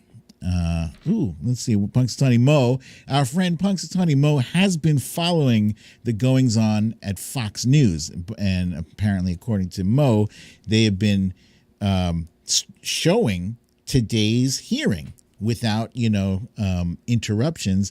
It says Fox is trying to mitigate, saying there's no chance that Trump would have been able to overturn the election, so no big deal. Yeah, okay. So there was no chance that guy who attempted to rob the bank would have actually been able to pay it, pull it off. So no need to go through the trouble of arresting and convicting him for an attempted bank robbery. It's attempted robbery. That's not a crime, is it? Oh, yes, it is. An attempted coup is also a crime, too, and that should be held accountable. And yeah, Trump Reaper points out she can no longer joke about Luttig, and same here. It was actually quite excruciating waiting for him to say what he had to say, because it's kind of difficult to, track the sentence if it started 2 minutes ago and you still haven't gotten to the period yet. So it's difficult, but I'm sure by the time Rachel Maddow and Nicole Wallace and Joy Reid get together and they have their video clips all, produced and whatever, maybe somebody can speed it up and string it together so it sounds like, a sentence that should take 10 seconds doesn't take a minute to spool out. Speedtopia says Fox is showing it only because everyone was making a big deal that they weren't. I don't know when Fox News ever gave a shit what everyone else was saying about them, because everyone else has been basically clowning Fox for a very, very long time, and that never, ever, ever seemed to matter to them. So I wonder what's really going on there. I wonder if Fox is seeing that they have some kind of legal culpability in this, and so that maybe they're trying to play nice.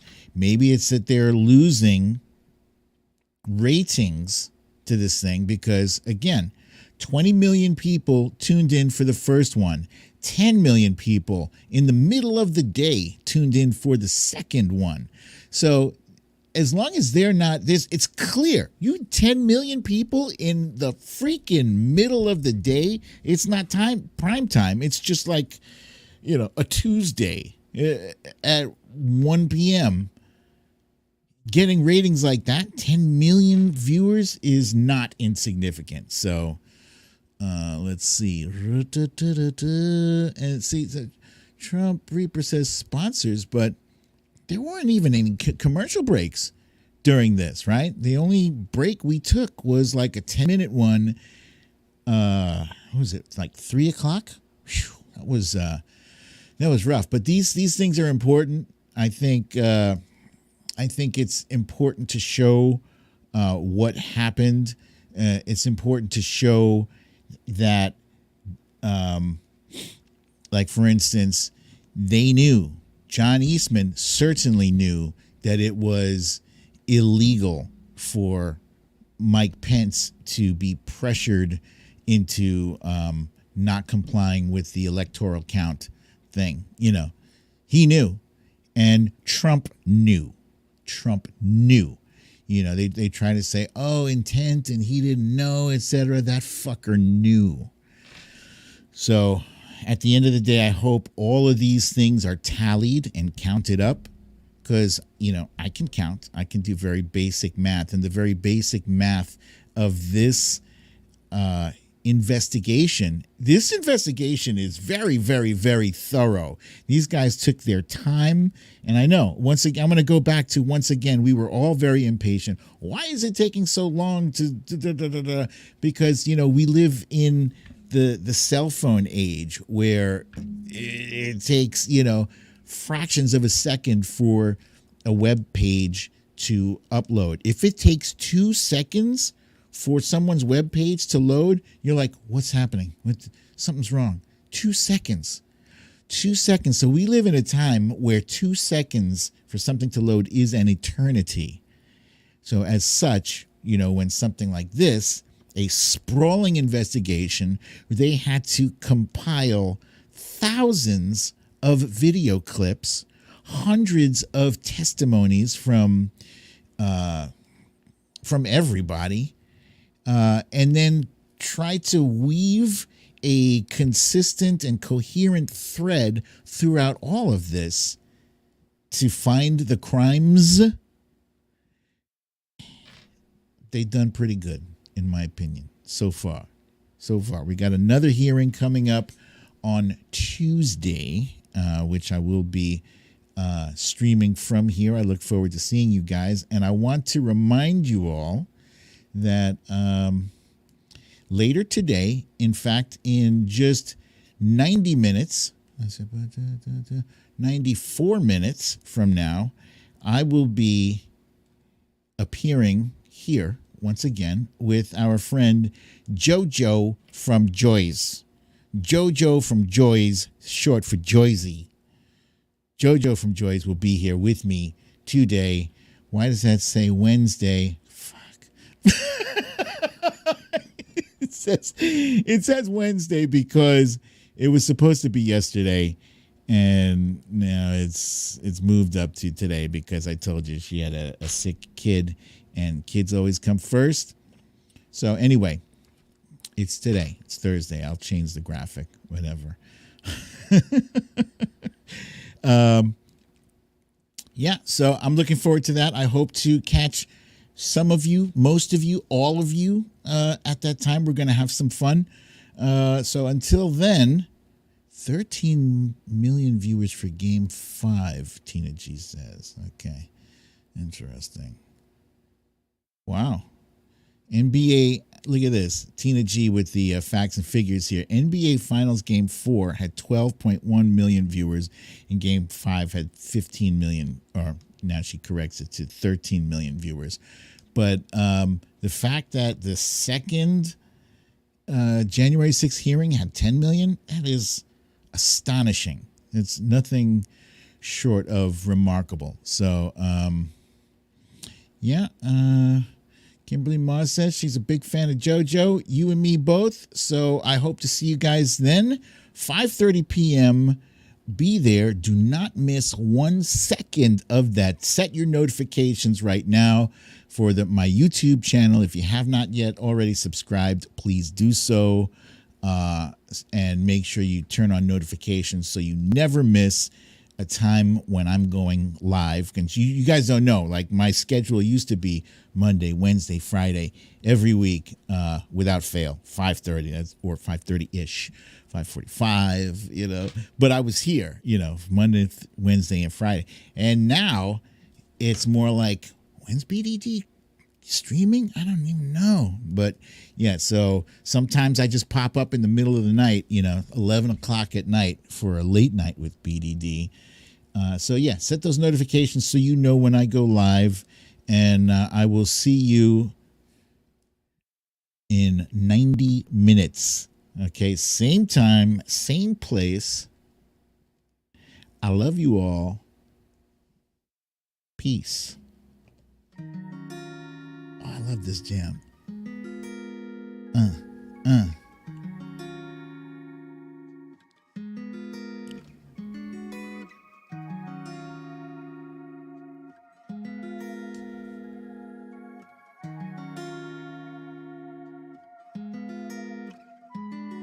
Boom.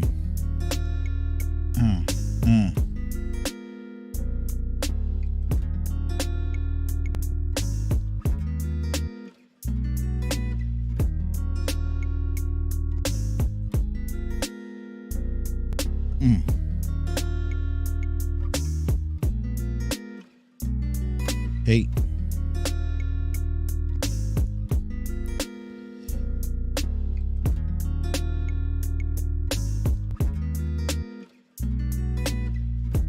Oh, sucky now. Aries Wanderer making lemon herb chicken with a veggie casserole for dinner. Who's hungry? Now I'm hungry.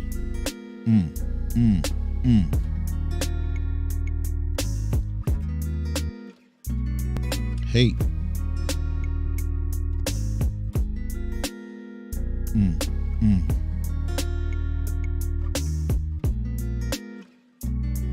What?